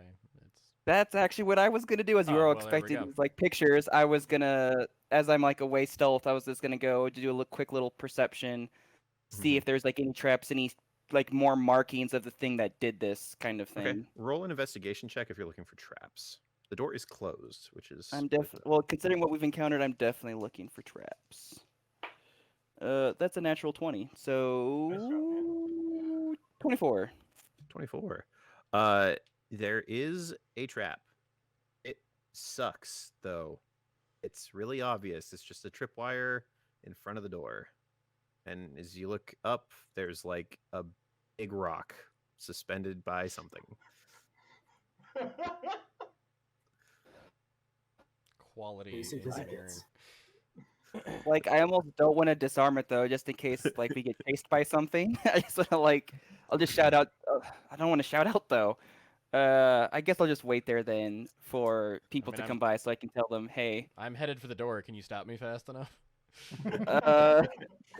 Actually, with my, if you're only dashing and not using your No, I'm bonus just action to walking, dash yeah. also, then I could, cause I can triple dash as a rogue. There you go.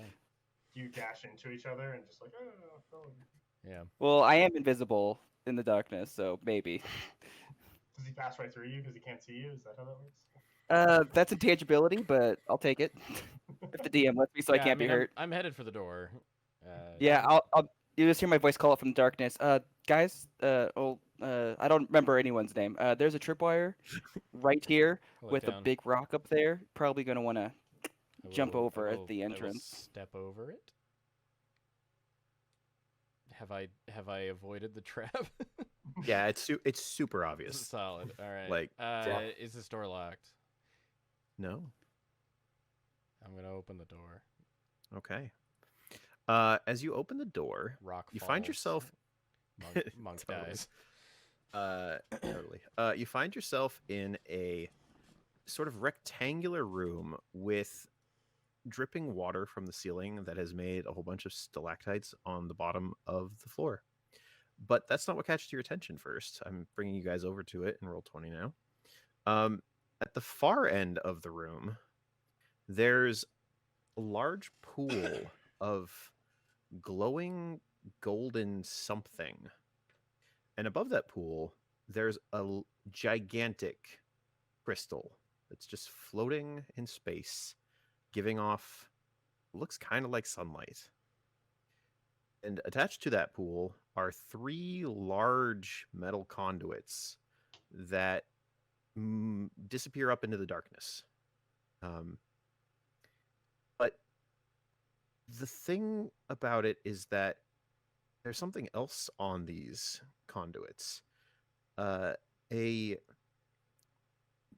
metallic sheath of some sort has been placed on the coupling points, and they're these green, sick metals of some sort.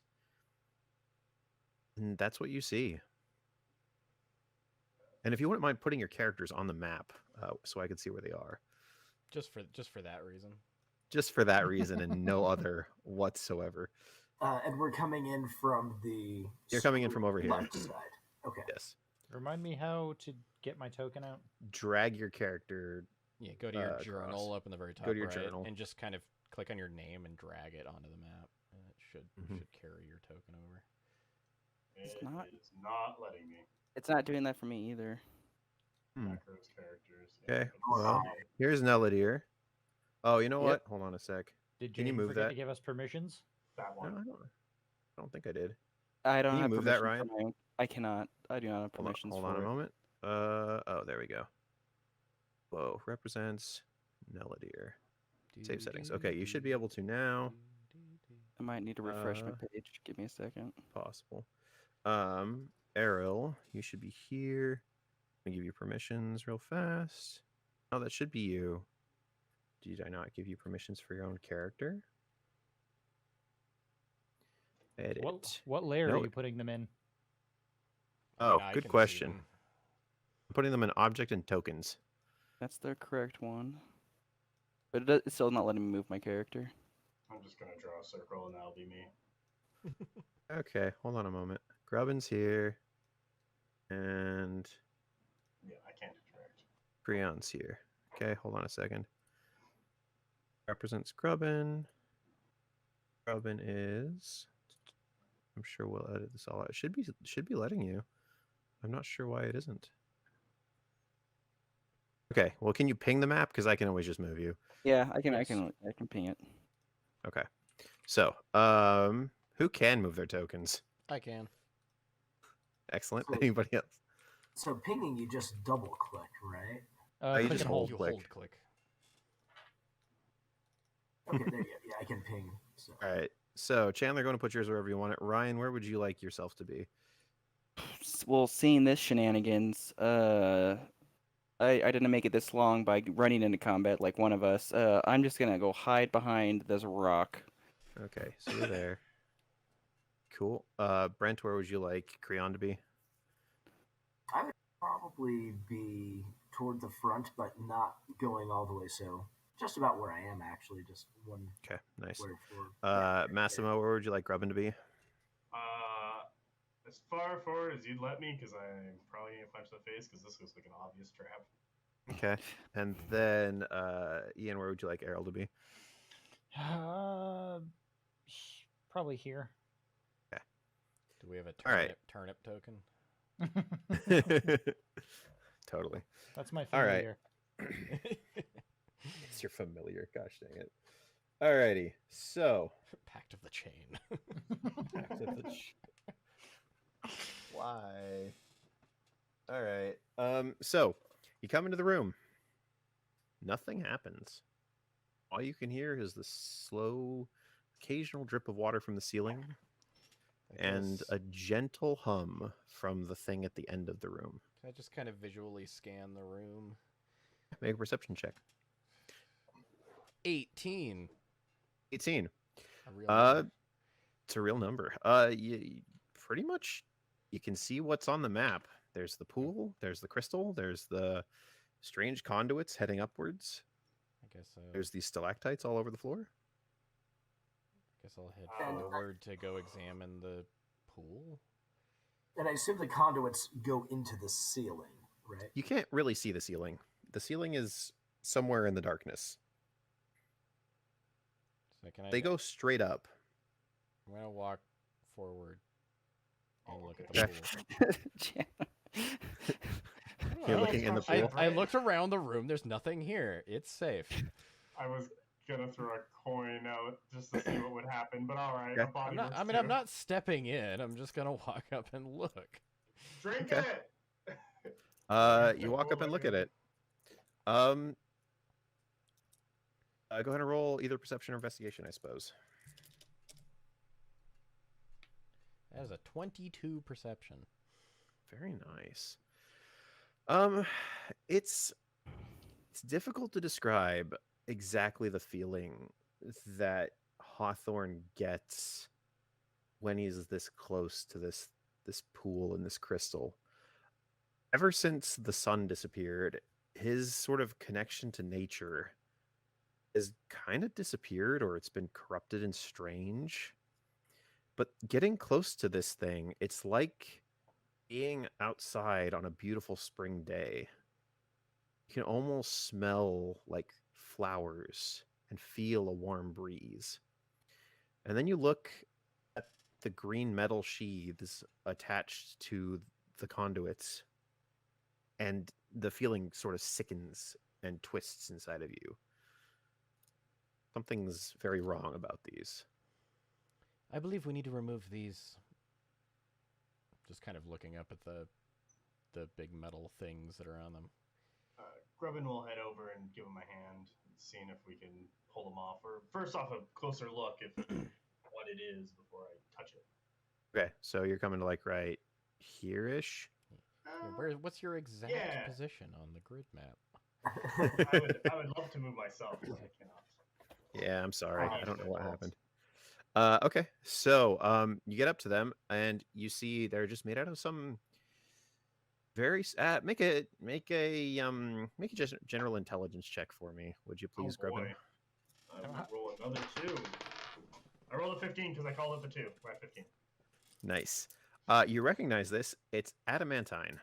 Oh, the same thing my armor's made out of. Wonderful. Yep. Um, It's partially why you recognize it, but it's been treated differently. It's a different color. It's very strange. So if we bash Are there Grubbin any against it, sigils or any arcane markings on it as well? Is it glowing? No, it's kind of doing the opposite. I shove back and relay that information to Creon. Okay, so you're coming I'll back. come up closer. Yeah, I'll come up closer and take a look at it now that Okay. they've done it. everybody We have group it up there. into a good Immediately. cone shape.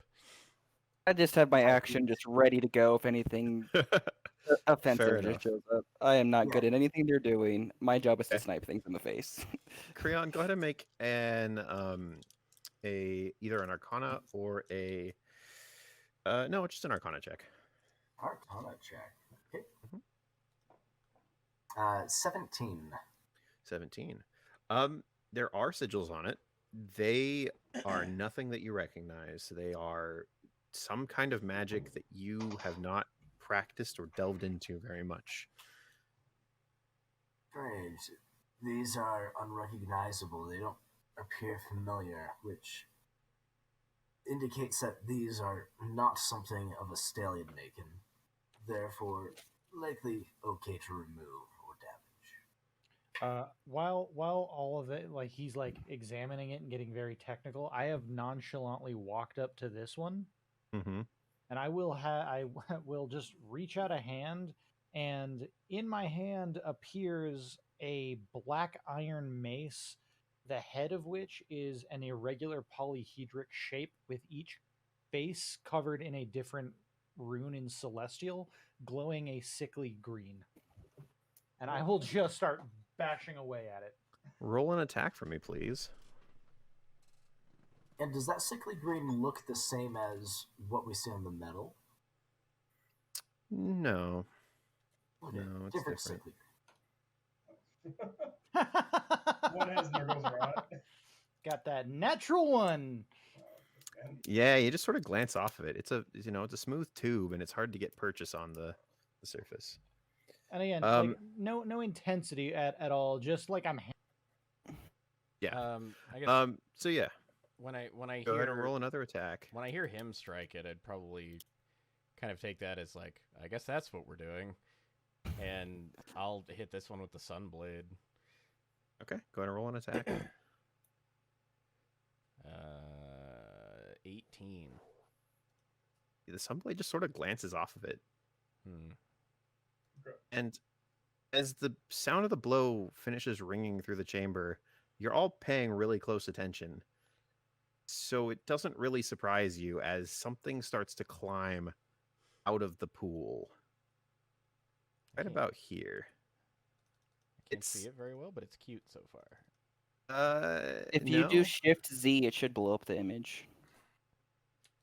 Jaden. So, I want it to be this size though. Hold on. No, just so we can see it. So enlarge it for us for a second. Oh There my you go. gosh. Yeah. Oh, that's So cute. what climbs out of the pool is a human-sized creature with 5 appendages that all sort of writhe and support it as it moves around. It's completely covered in black crystal, and each one of its limbs ends in either a golden or a green crystal of extremely sharp nature. And as it climbs out of the pool, it looks around with sort of this nub where you imagine a head might be.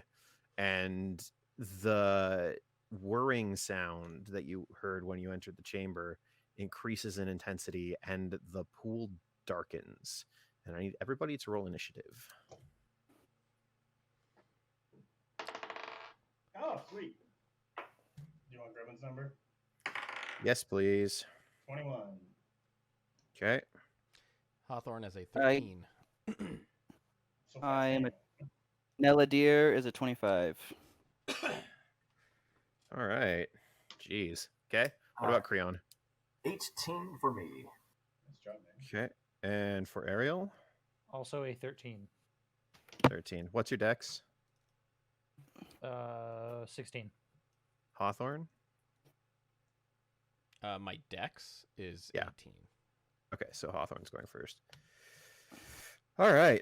So, top of the round. Neladier, you're up first. Well, I was definitely waiting for this moment. Yeah, you were. All right. Each of my 3 attacks is going to be a sharpshooter attack. Okay, go ahead and roll your first attack. We'll do the first one. We'll do the first 2 with the +1 arrow. Okay.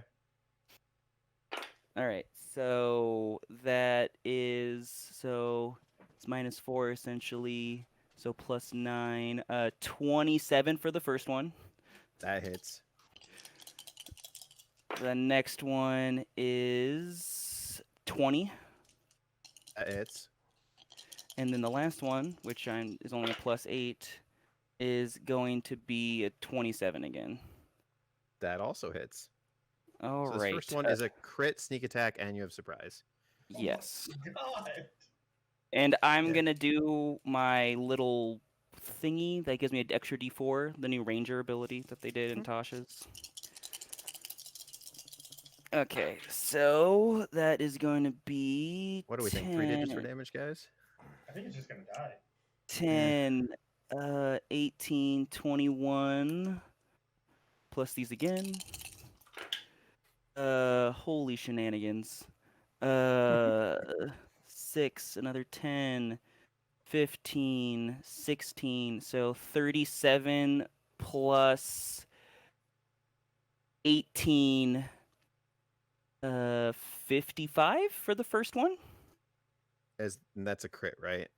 That was the crit, yeah. So the 37 will be doubled to 74, and then you'd have another 18 on Well, top of he that. rolled which the would be dice 92. twice. No, I rolled the dice for it. Oh, okay. So 110. Well, Yeah. Oh my Just casual. Hold on. 110. well, he doesn't get No, the no, no. The doubling doubling thing is is already the in there. doubling is like a Yeah, the super double's already in weight there, as yeah. well. Oh, Don't okay, worry. cool. Don't It's worry just about it. Don't automatically worry a about crit. That's all. Nice. Okay. Yeah. All right. So 55 second damage. Very one- good. 2 plus 4 plus 18 is another 22. All right. And Very then nice. the last one is 20. 20. Almost right. almost correct double digits. Or You just did barely almost hit. crack. Almost, yeah, 97 points of damage. Very nice. All right. So the other 4 of you just see out of the darkness these like bolts that like whiz past your heads or over your heads for Grubbin, and strike into this thing, the shattering crystals as they embed deep in his body, and it like doesn't make any noise, but you feel the chamber start to like shake a little bit, and it seems to be absolutely enraged. It's gonna go ahead and take its turn now because it rolled real good on its initiative there. So it's gonna go ahead and move to about here. Out here. And it's just going to take some attacks on people. So, Dope. Its first attack, we're going to go ahead and put into... Who would it go after? Hawthorne, you have a Sunblade. It's going to go after you. Sounds great. So, this is his first crush attack. That'll be Sorry, hold on a moment. I'm bringing things up here. Okay. 25 to hit. 25 will hit. Second attack, 30. That might just hit, yeah. And 15. 15 does not hit. Okay, very nice. So on these first two hits, you are going to take the first attack is 13 points of bludgeoning damage. Mm-hmm. The second attack is 14 points of bludgeoning damage. Let's see. It's then going to use its gravitational pulse, and it can see you off or Neladier because you shot at it. And Does it have dark vision? it has something like that. Well, is it dark vision? Because if it is, then I'm invisible to it. It's not dark vision. Okay. Also, it's not dark in here because the pool is providing. I thought hiding behind the stalactite would actually make a shadow back there. It would make a shadow, but it has. But if it doesn't have dark vision, it doesn't matter. Yeah. I forgot to bonus action hide. That's why I'm a bad rogue. Does a 21 hit you? 21 does indeed hit me. All right, very nice. So you're going to take 64 damage. Cool. I'm gonna half that. And I need you to make a strength saving throw, please. You said 64? 6d4. Oh, 6d4. Okay. Okay. That's a difference. Okay, that's what I was about to say. I was like, oh my gosh. What save did you need? Strength saving throw, please. I say this is like an Iron Kingdom's Requiem creature hitting that hard. Yeah. 18 actually, if it's strength. I rolled it really Oh, good. you Do you just have managed. cover at all from this? This is a strength, so cover's not getting that. All right, so you take 18 points of bludgeoning damage. Okay, as so did you have it? Did you have it? 9 points of bludgeoning damage. Okay. As you see one of the green tipped tendrils that was smashing into Hawthorne just a second ago reach out, hum with energy, and fire out this pulse that impacts right into Neladier and then sort of condenses, and you feel like your body, it's trying to crush you in some way, and you like force yourself away from it. It's then going to use its radiant beams on. You're too far away. I can only get one person at a time. It's going to go after Grubbin, actually. Grubbin, can you please make a dex saving throw for me? Oh boy. No, actually not too bad. 19. 19. That's a success. So you, instead of taking 14 damage, 13 damage, you only take 6 damage. As one of the orange tip crystals pulsates out a line of pure incandescent radiance in your direction. And then it's going to take one at Ariel. Would you make a dex save throw for me, please, Ian?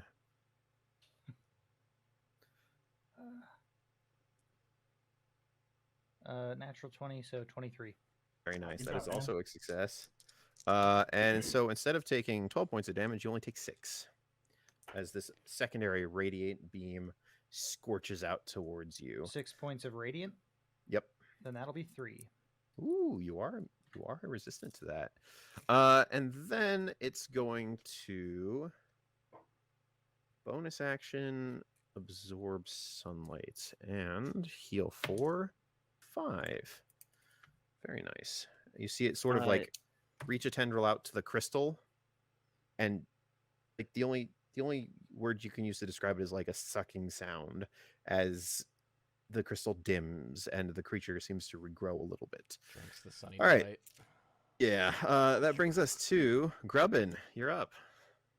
This the DM. I did make my concentration check. I just wanted to throw that out there. I Very wasted nice. a natural 20 on it. Rough.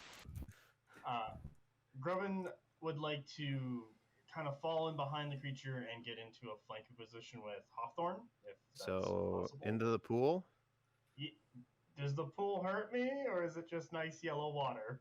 Well, it's nice yellow water that's also like 3 or 4 feet deep. Oh, so I start drowning. I'll just hop off the edge. Okay. I'm only 6.5 feet tall, guys. Like, I know how swimming works. I'm not going to go that far. The difference That's, between regular size. Yeah. Yep. Flank, no flank? So no flank? No flank. Okay. He pulls out his 2 daggers, one igniting into a sunblade, the other one is kind of the claw of a black drake, and he's going to make the first of his attacks into this creature. Very nice. So with the sunblade, Mhm. That will be a 26. That'll hit. Is this an undead creature classification? It is not an undead.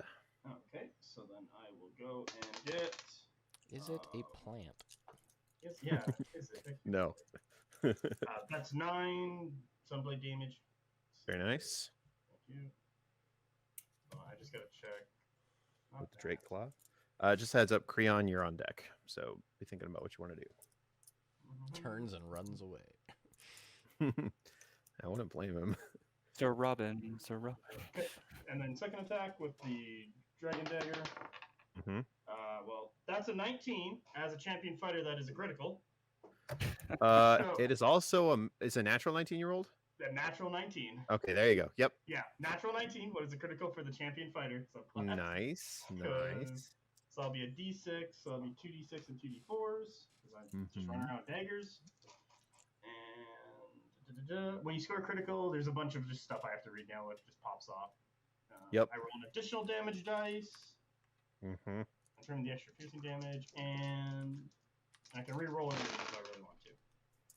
That was a lot of dice. I'm gonna re-roll the D6. So I rolled a 2, and it re-rolled a 1. Good job, me. That's how that goes. Yeah, I know.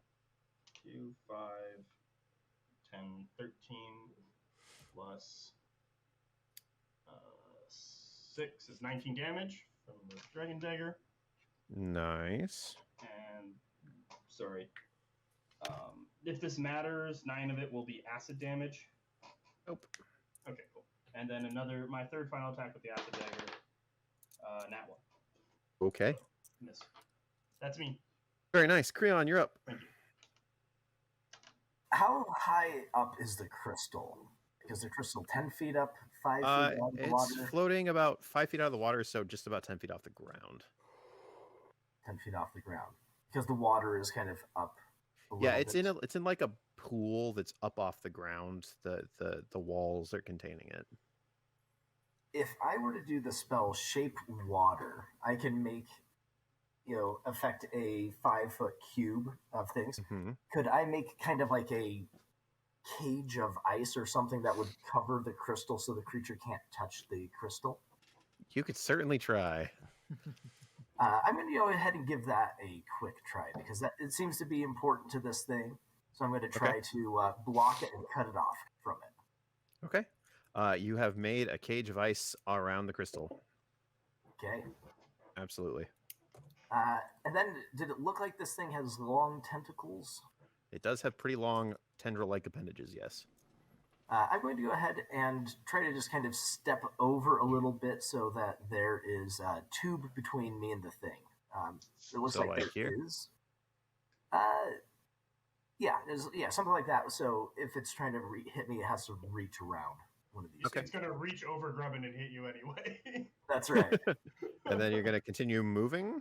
Or no, you're just going to stay No, there? no, I'm just staying there trying to get cover between me Okay. and it. Very nice. Hawthorne, you are up. This thing seems frightening. Mhm. So what I'm gonna do is Hawthorne's gonna kind of drop down a little bit, and then you start to see the kind of various there's sort of like patterns of vines all around their body that are gonna light up and glow slightly, and I'm going to use technically they are magical tattoos, and cast haste on myself. Oh my gosh. Like you do. He is Powering up. speed. So your base move is now 120? 120 feet, yeah. And you can dash to 240 and step of the wind to 360? And if I hit a creature with an attack, it cannot make opportunity attacks against me. You don't have to There you actually go. hit him. You just have Yeah, to I just have attack to at make an them. attack. However, I'm not going to do that. What I'm going to be doing, so that does mean my AC goes up, Mm-hmm. and whoa, that's the wrong thing. Chandler runs across the water, back away from everything. Yep. Then I'm going to spend 1 key point to patient defense. So I'm gonna Very nice. Take the dodge action as a bonus. Okay. You going to move at all? No. Okay. That brings us to Ariel. What are you doing? I am reaching into my bag, and as a bonus action, I'm donning my armor. So suddenly, shimmering green scale mail just appears on me, and then I am going to take my mace and I am going to smash it into the ground so it makes a ringing sound, and I am going to Mhm. cast Toll the Dead. Oh, very nice. That's a wisdom saving throw. Wisdom 17. That is a failure. All right. He does not. The creature does not have full hit points, correct? Correct. It's taken a bunch of damage. Approximately Couple one. arrows sticking out Approximately of it. one bunch. Yeah. Then it's going to be 10, 14, 14 necrotic damage. Very nice. All right. Would you like to move? Would I? No, I'm good where I am. Okay. Very good. That's the end of the round. Oh, Actually, sorry. I will move here for Grubbin's sake. Oh, Fair enough. Yeah, Alrighty. flank it up. Brings us to the top of the round, which means Neladrin. Yeah, you're up. I will attack him twice, and I will do sharpshooter both times. Okay. Bring it on. That is probably gonna hit 16 plus 8, 24. Yeah, that hits. Next one is natural 20. nice, There you go. man. Sadly, I don't get sharpshooter. I don't get the sneak attack for that one. Nope. All right. So first one is Ryan has rolled a lot of natural 20s this game. 10. I've rolled like 3. He is the luck feet. 17 plus 6 is 23. Plus 17 is 40 40? for the first attack. Gross. That would be the The not second crit. attack is 8 plus 17, 25 for the crit attack. 25. Let me see here. And this time I will bonus action hide. Learned my lesson. Hawthorne, what's What your up? armor class? Currently 21. 21. That arrow like hits the creature and disappears and then flies out of nowhere and hits you. What was the attack roll that hit me? 25. 25 is what hit me? Oh, actually, but you would have disadvantage. Roll again, please, Ryan. I have disadvantage? If it was against oh, me, on him. then- Against him. Okay, Against him, yep. that is correct. I would have disadvantage. 15 plus 8 still probably hits 23. 23. It is less. But it's not a crit. It's not a crit, so the What's- damage would change. Yeah. What is the damage? Yeah, I guess since I would know. It would the- be 20. It'd be 20 this time. Okay. I will deflect arrows or deflect missiles. Like you do. I hate that I'm using my reaction to do this, but I need my reaction for other things. We're Yeah, gonna... your turn's coming up again Oh, I soon. did pretty good. I'm gonna reduce that damage by 24. So So you nothing. catch the arrow. Yeah, and I won't make an attack with it. I'd rather keep my key points. You throw it back at Ryan. Yeah, blah. You just Don't pick do it that. up midair and eat it? Like, Yeah. jeez. Yeah, I just grabbed it. That was the maximum possible that I can. And my stop, so. stealth is 24, Jaden. Okay, very good. All right, that brings us to the creature's turn. It didn't like you very much, Grubbin. I don't It didn't blame like him. you at all. It's gonna hit you a bunch of times. So, first attack, 20. That hits. Is that a nat 20? No, it's a total of No. 20. Okay. Cool. Okay. Second attack, the 28. Still hits me. Third attack, 15. That will be a miss. Very nice. Yeah, it's allergic to that third attack hitting. Zero miss. So the first hit from this pseudopodical tendril thing will be 16 damage of bludgeoning nature. The second one will be 14 damage of bludgeoning nature. That's a good one. Yeah. And now it's going to... It's not quite sure where Neladrin went. So it's going to take a gravitational surge at also Grubbin. 26. Surprisingly, does This thing, hit. this thing hates Grubbin almost as much as our chain of command does. Oh my god. All he did was exist. Yeah. To try and help. So I need you to make a strength saving throw, please. Oh, and you- okay. also take 8, 10, 13, 17, 19 points of bludgeoning damage. Oh god, hold on. Let me do the 19 points first, so I can just like real feel it. 15. Ooh, wow. We're not. Some would say we were bloodied back in 4th edition. All right, strength saving throw. Yep. I'm not gonna roll this dice again. I got a 1. So Oh. 10. Yeah. So it sort of like compresses you up into the air a little bit, and then chucks you this direction, and you're Okay. prone. Uh, And then it's gonna take a beam of light at probably Creon. Would you make a dex saving throw for me, Creon? Will do. And do I get any cover or anything from the... You would get, let's say you get advantage because it is trying to fire at over a tube at you. All right. Dex save. 21 with advantage. All right, so you take half damage. Very good. Which means that you only take... oh, that's a good thing you rolled that. Instead of 17 damage, you take 8. That's a good thing indeed. Yes. And then it's going to take its second radiant beam at Hawthorne. Would you make a dex saving throw for me, please, Chandler? That is a 16. That is a fail. Unfortunate. So you will take 12 points of radiant damage as the pseudopods like smash into you and then fire off these projectiles from the tips. Cool. It is looking kind of beat up, though. Nice. Which brings us to Grubbin. So you have to sack half your movement to like walk to get up. Yep. To stand up. Yep. I push myself up and wipe some blood off my face and walk on over to him. How far can you move? I can move 25. So you lose what? Does he lose half of it? Isn't? Yeah, you lose Yeah, half you of it lose rounded half. down. So Yeah, would you only alright, move there you go. 10? Yeah, only move 10 feet. Yeah, if No, you because round it every down, time you lose things in D&D, you lose rounded down. So you only lose 10. So Okay. I can make it back. You can make it back. Let the stabbing continue. The stabbing continues. You have advantage this time because you're flanking with somebody. Let's find another d20 than the one I've been rolling because that one sucked.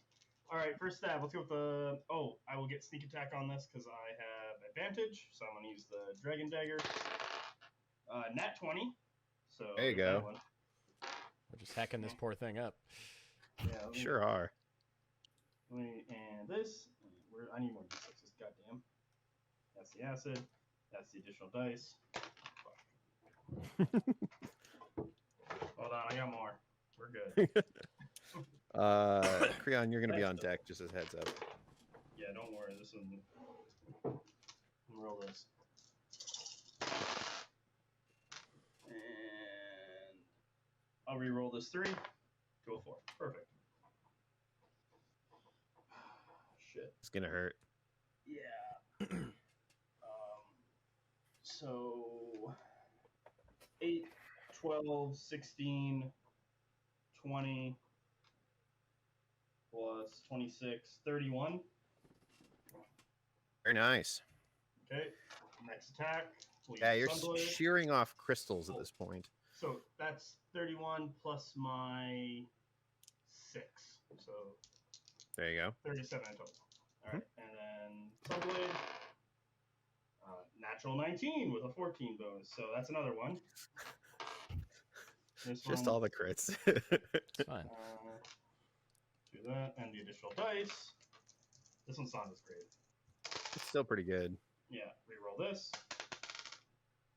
That will be 4, 8 plus 7, 15. Very nice. Dragon Dagger again. 13 plus my 10, so it's 23. That will hit. Okay, and then regular Dragon Dagger damage. Mm-hmm. That is 8 plus 6 to 14? Yeah, 14. Very I nice. can Yeah, do this that, I thing's swear. looking real hurt. There we Would go. you like to Throws do none. anything else? All right, No, Creon, you're up. that's it. That's all I do, guys. Don't worry. All right. So I'm going to go ahead and cast Frostbite on the creature. It has to make a Constitution saving throw, DC 18.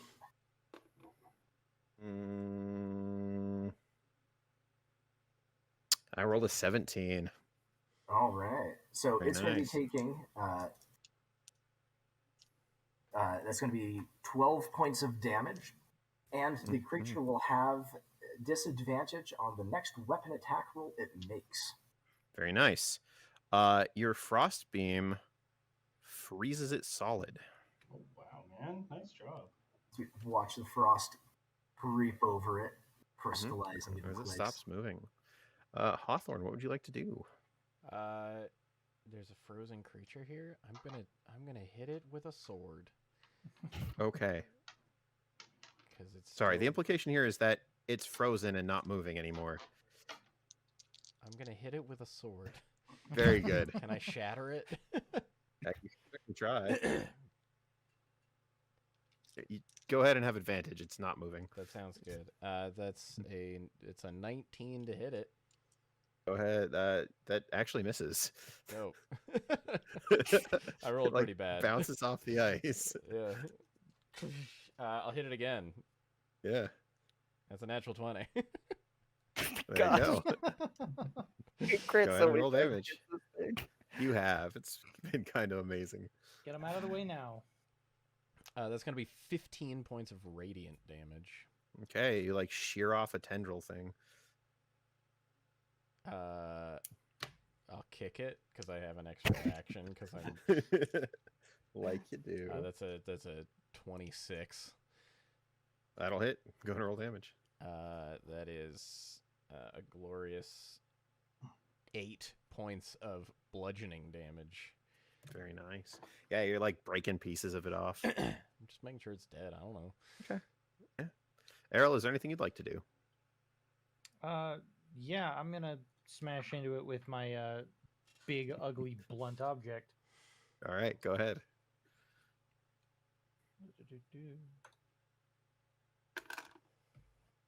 17. 17? That'll miss. Just kind of bounces off this ice shell that Creon set there. Oh, anything else? and then I will.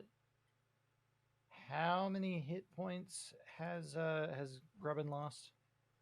A bunch. Yeah, like he used to like look full healthy, but now he looks half healthy. All right. Kind of got the snot kicked out of me at one point. On a scale of 1 to 112, how healthy is Grubbin? 57. 57%. Yeah. I think we're like exactly the same amount of hurt, like percentage wise. All right. Let's see. That's 6, 7, 11. Heal 11 hit points. I just kind of reach out towards him, and a green Very light nice. fills my hand, and your wounds close a little bit. I give a smile back and like, thank you. How much was that? 11 points. Grubbin, heal for 17 points, actually. Oh boy.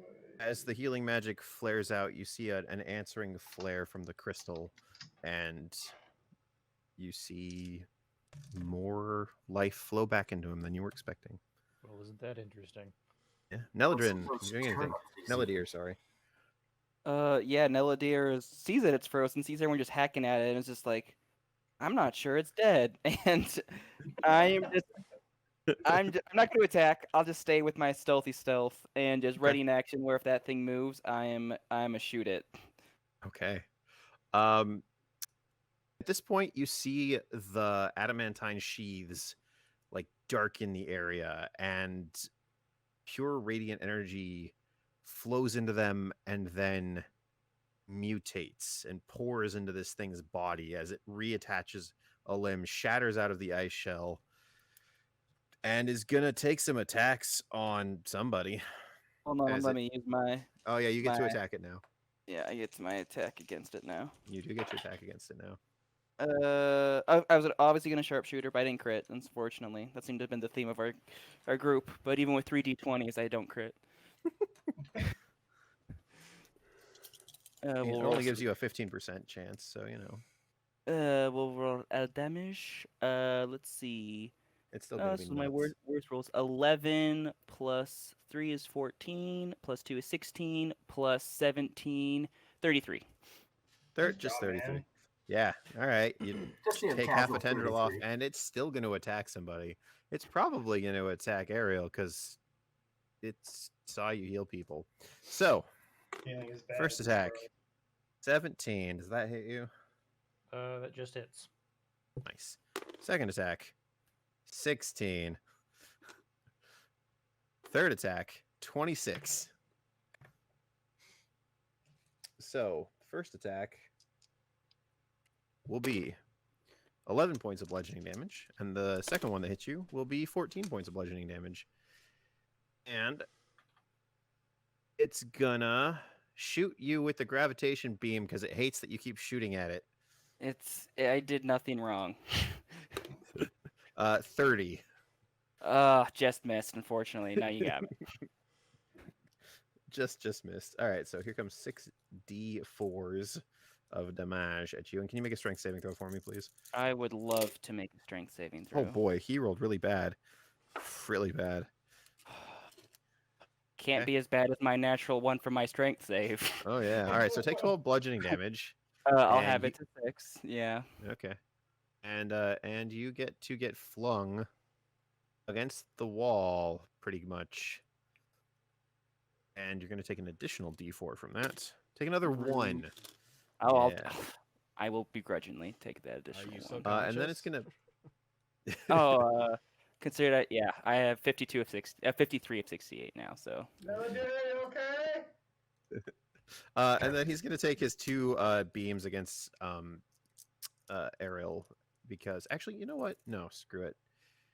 He's going to take an attack of opportunity from Grubbin. Do it. Yeah, he's going to take an We- attack of opportunity from Grubbin. Did we Can I account get for it? advantage? Did it have disadvantage on its first attack? Hmm. Because It didn't. It got frostbolt.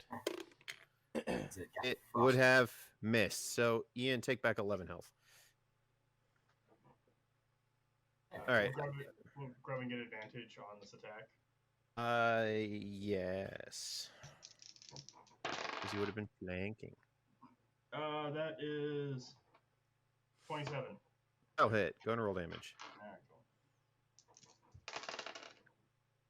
Acid Dagger, go. Reroll that 1. 9 plus 6.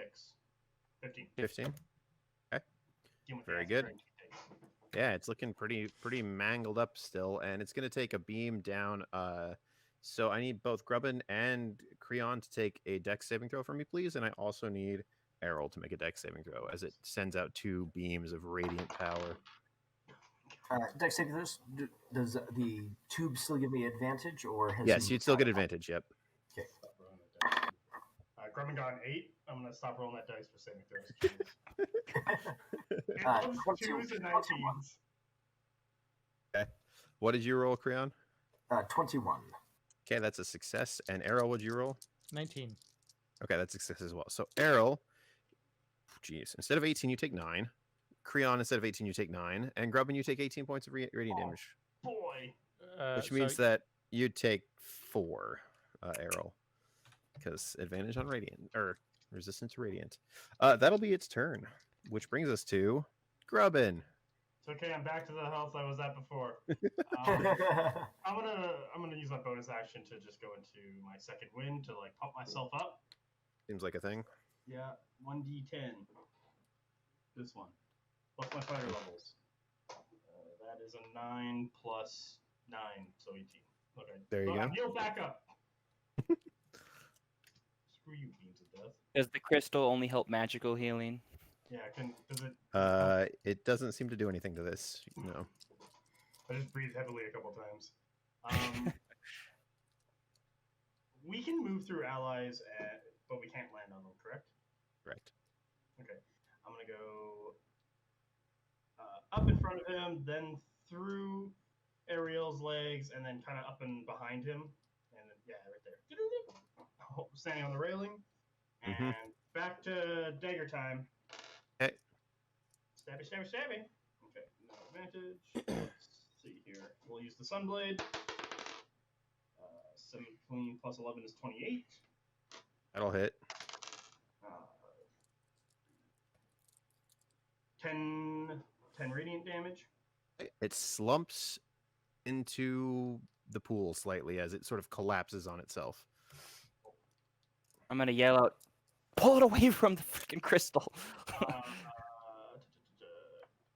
Can I pull it away? Can I just forgo You my certainly Zodiac try. action and just pull it? Sure. What do you You want? certainly try. Strength check, please. Do you want athletics or just a strength check? Strength. Okay. 21. 21. You start to move it a little bit. It's really heavy. So you can get to like probably right about there. All right. I grab onto his pants and start pulling. Okay. It's overalls that Creon, it's wearing. you're up. So it appears that the thing is not moving right now. Correct. Looks deadish. Is it all the way out of the water?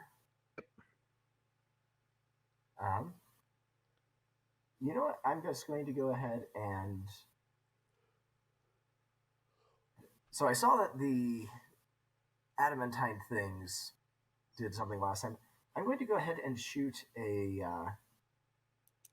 ray of frost at one of the adamantine bands. Trying to target some of the sigils and things and see if I'm able to Okay. do It anything failed to its saving throw because it gets +0 to that. well, this one's an attack. Oh yeah, go ahead. Attack it. Okay.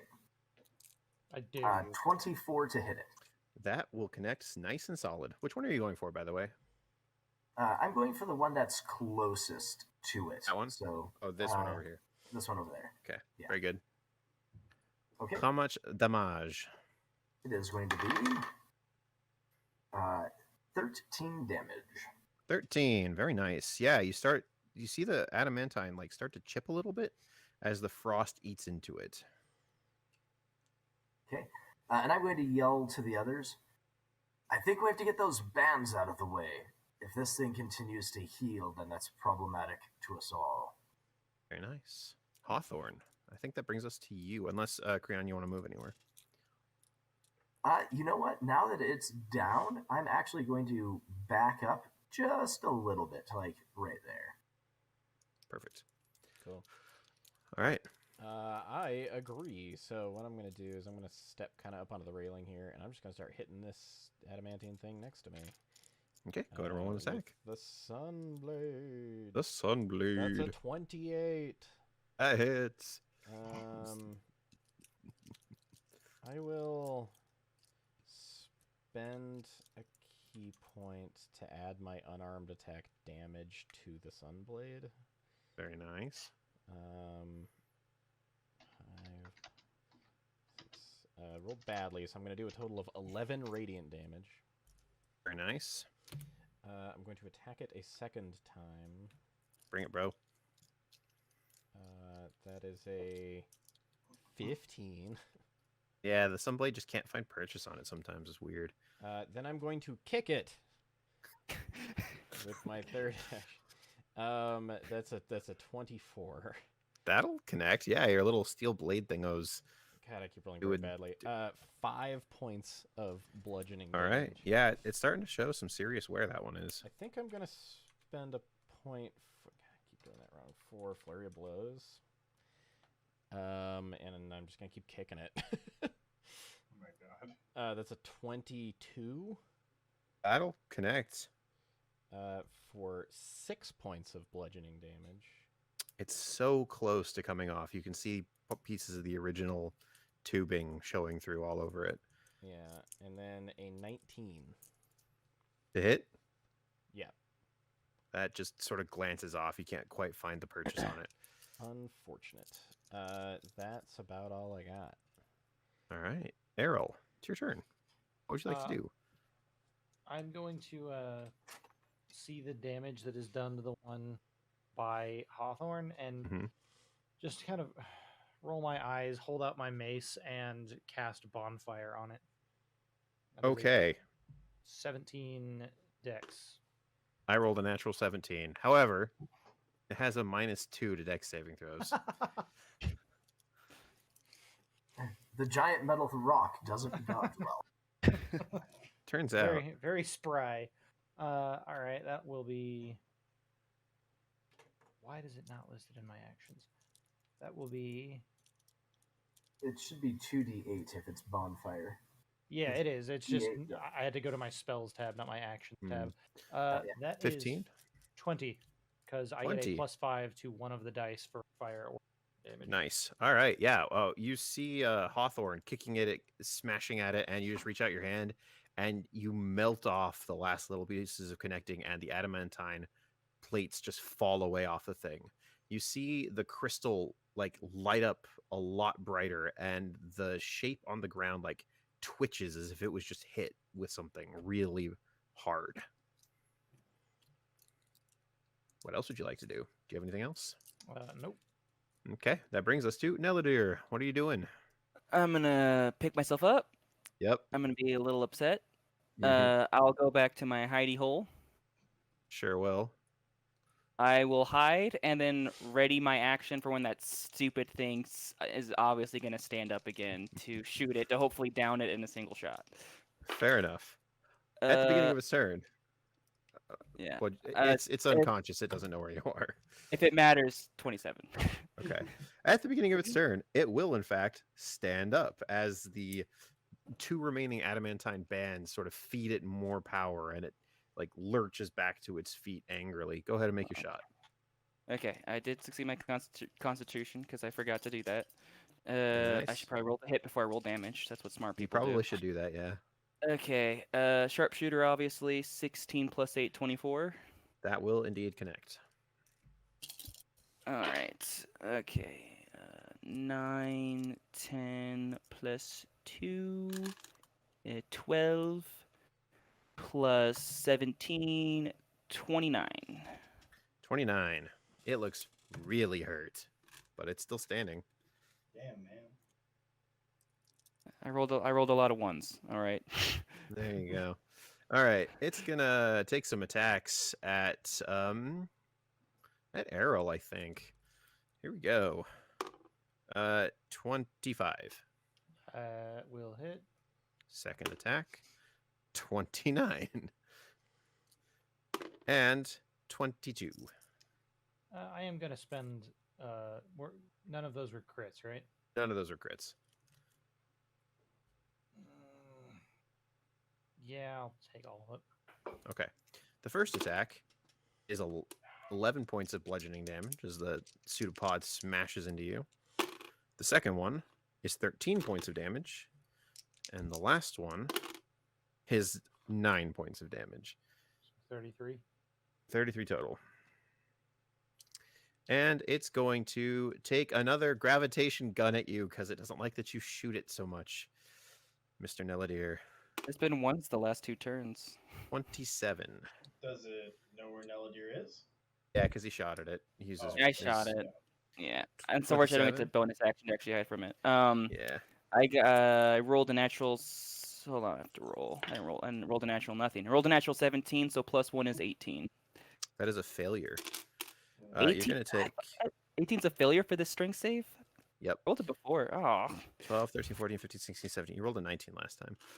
did I? And so this would be Yeah, I think the DC 17 is 19. points of bludgeoning damage, which I'm assuming you're going to have to I 8. sure am. To 8. Okay. And then you'll get thrown back against the wall for your insolence, where you will. It's gonna be this Take like Neladir two shaped damage. indent in that bit of wall. He gets Yeah. slammed into it over and over again. Yes. Strangely, as you look at it, the 2 crystals that it was using to shoot out the radiant beams are dark, and it does not seem to be able to use them anymore. And that will bring us to Robin. Let the stabbing begin again! As I start screaming and stabbing. Okay. I'm pointing at the screen, but you can't see that. Can you move me over here, please? Yep. What are you hitting? I am going one more to the right. I would like to be on a diagonal with.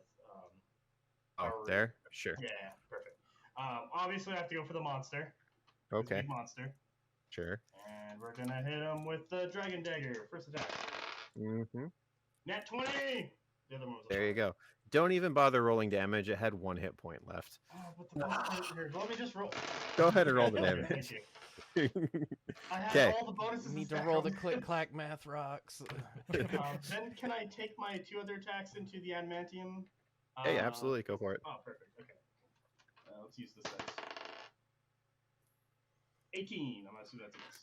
That is in fact a miss. Your dagger glances right off of it. All right, and then back to the acid. So that was Sunblade. Now back to the acid dagger. Mm-hmm. 9 plus 11, 20. That just hits. Yeah, acid dagger. Does it take additional damage from acid or no? Or does that mean anything? We'll reroll this one. Actually, it's a Yeah. dragon dagger. Yeah, sure. We'll say it does. All right, so I got a 6 on the acid, 2 for the regular. So a total of 8. Yep. Oh, plus my 6, so 14. Ah, that makes a difference. Yeah, with that, you just sort of like slice through the remaining pieces of it, and that one also falls off. Very nice. Hawthorne, what would you like to do? Sup? I'm gonna run over to here because there is nowhere in this room I cannot reach. By the way, this room is roughly 130 feet across.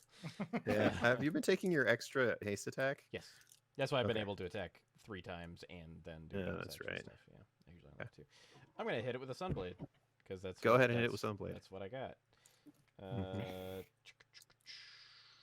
That is a miss and then a miss. It's a 14 and 17. I'm gonna I'm No. gonna kick it. Kick it. That's a 23. That hits. Dope. That's gonna be 9 points of bludgeoning damage. Very nice. Then I guess I will flurry of blows. Chandler, I don't know if, as a Kinsei monk, I think you're supposed to be good with your weapons. Better with your weapons than your fists and feet. Yeah, I know. Ultimate There weapon. is a reason that I alternate between which ones I'm using. But I'm gonna make 2 unarmed attacks because I can't attack with the sword with flurry. Natural 20. There you go. 11 plus, that's gonna be 15 points of bludgeoning damage. Very nice. It's looking real broke. And 25 to hit. That'll hit. It's gonna do 6 more points of bludgeoning damage. How would you like to do this? By kicking it.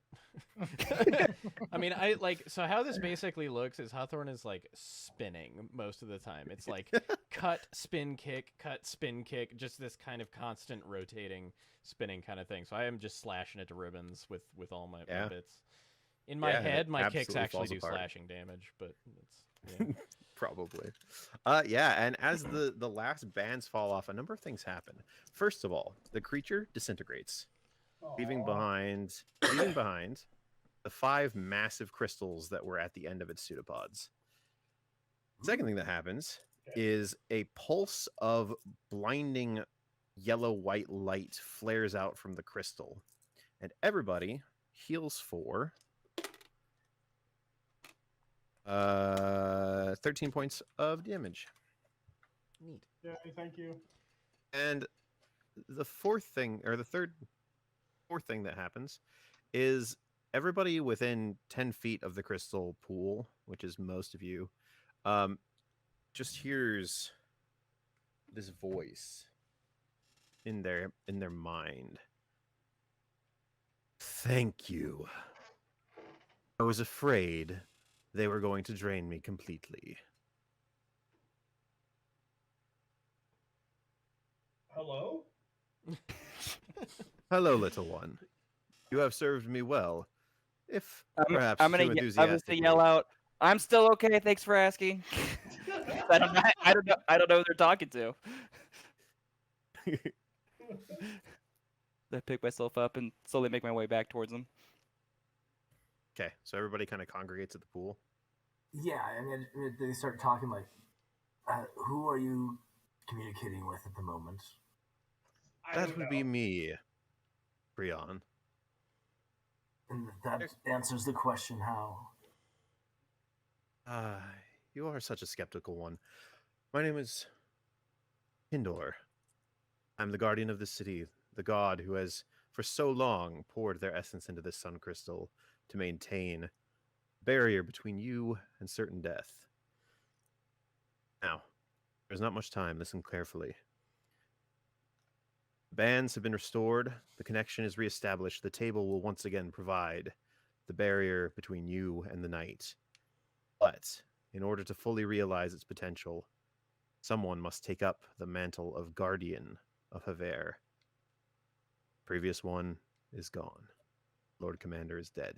And it must be soon, for even now I can feel the unclean things from the outside world trying desperately to get into, desecrate the Citadel Unbroken.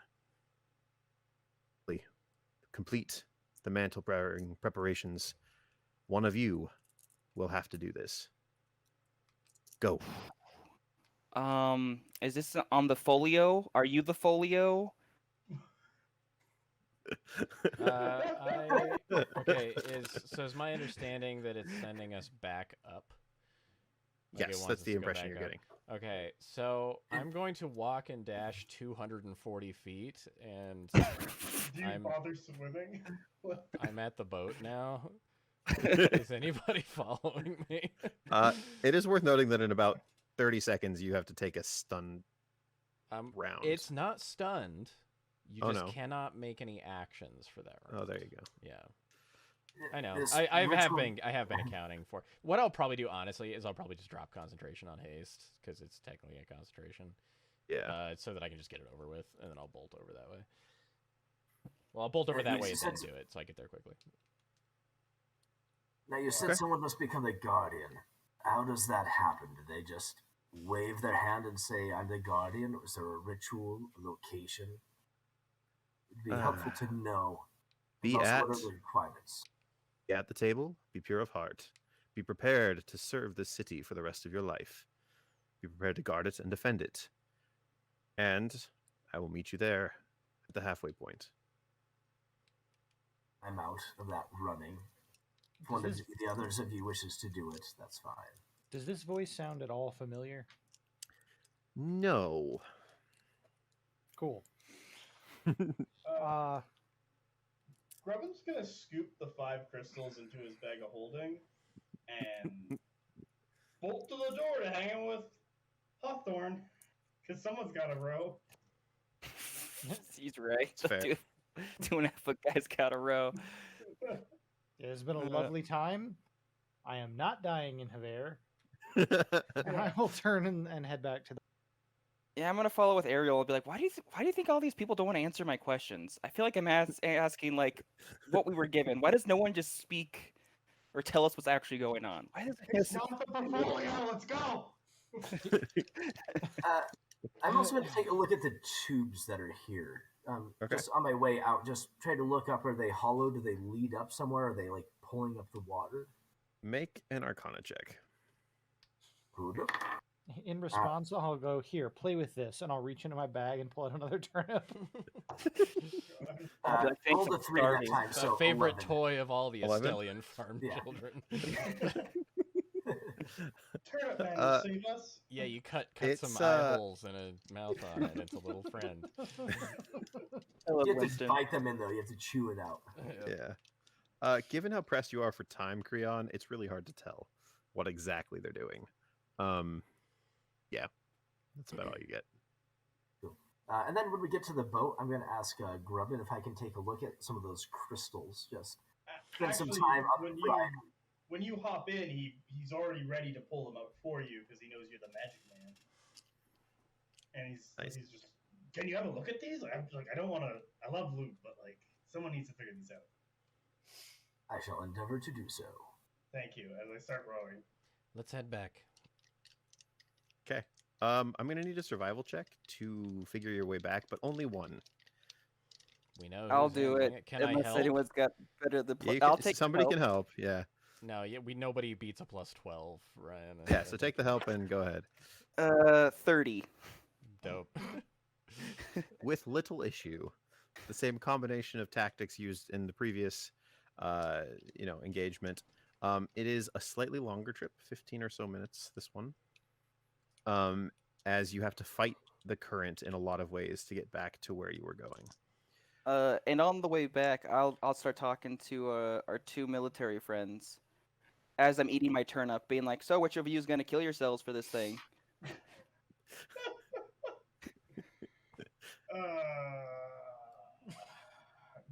He didn't say we had to die. We just had to serve. Gods rarely say you have to die to take another bite of it. The previous Lord Commander was a guardian, so I'm imagining one can do it while alive. Yeah. I don't know if there's Okay. much out there or going to be out there, so Probably not a great retirement plan if you volunteer. yeah, but I'll live probably longer than Hawthorne just by age. It's fair. Maybe you can get that Like, smart book guy to do it for you. oh my He's god, like- that'd be amazing. He's like half tree. I don't think you're gonna outlast him. No. Possible. Alrighty. So as you guys come back to the original entranceway to this underwater cavern, you find your way back to the stairs. It's a lot longer going up than it was going down, and by the time you get to the top, I actually need everybody to make a Constitution saving throw for me,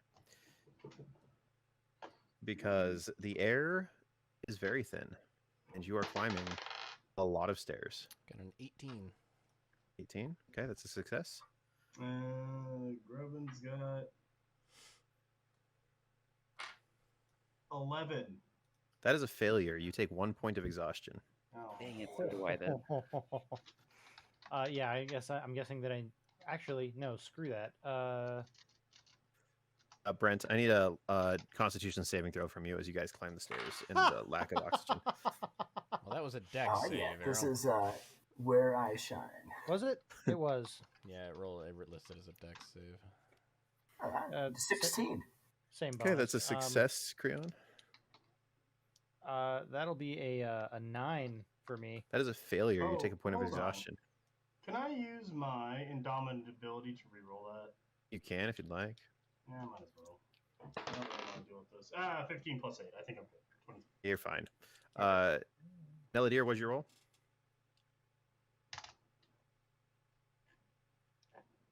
We've lost. I think we lost Ryan for a second. That's fine. Oh, no? All right. We get to the top of the stairs. You're back in the Lord Commander's quarters. It is very cold, and it is very hard to breathe at this point. You guys have been gone for the better part of an hour. As you look out the windows, you can see in the barrier zone between the city and the walls the flickering eyes of hundreds and hundreds of undead. As you race back down towards the Great Hall and barrel through the upwards doors into the chamber of the table, you look around, and there's no one inside the room anymore. The table is sitting right where it usually is, and it's very dark. And rush over to the table to examine it. Okay. You run over to the table. Go ahead and make an investigation check. What is everybody else doing? I'll come join him. That is an 18. Very nice. Something about the table, you're not sure what, feels slightly different. What's your passive perception, by the way? 18. 18. Okay. It comes as a complete shock to you then when... Hold on, I'm just going to move some people around. So you guys would have been coming from the top. You'd be about here, because the entranceway's over here. It's just not on the map. Oh, I would have probably downed one of the bigger healing potions. Yes, if you guys want to take any healing potions, this would have been a good time. You would have had a lot of time. How many for that. is it you said we had? Sorry. 3 regulars, 1 greater. How much is a greater again? It's 4d4 44 plus 4. Okay. Yep. Thank goodness I have all these d4 for my daggers. Right. All right. Grubbin and Neladier are Grubbin and Hawthorne is here. Neladier is probably at the back or off to the side. Errol, I don't know where you'd be. And then Creon, presumably over here somewhere. Yeah, I'd be coming up to the table to look at it, see if I could notice anything about the lines. Okay. Go ahead and make an investigation check for me real fast. Okay. Ooh, that was a good roll. 23. 23. The lines are now like solid bands of golden arcane energy and divine energy. You can see them very clearly if you focus. Okay. And they're connecting right to the table. Grubbin healed 12 health. Nice. 101. Nice. Yeah, Sorry. I took Sorry. 2 healing potions. I'm basically at full. So Good. Oh yeah, I'll take 1 healing potion. Yeah, Okay. I took one as well. I Alright. took my greater. I healed 18. I'll be just kind of over here somewhere. Okay. All right. So we are here. As you are examining the table, none of your guys' passive perception is high enough to notice hanging from the ceiling the creature that drops down on you. oh, this looks like a friend. 18 isn't high enough. No, Oh. Chupacabra. kind of. So, what slams down into the ground in front of you is a winged reptilian-looking creature with scales that once might have been a beautiful shade of gold and are now haggard and tarnished.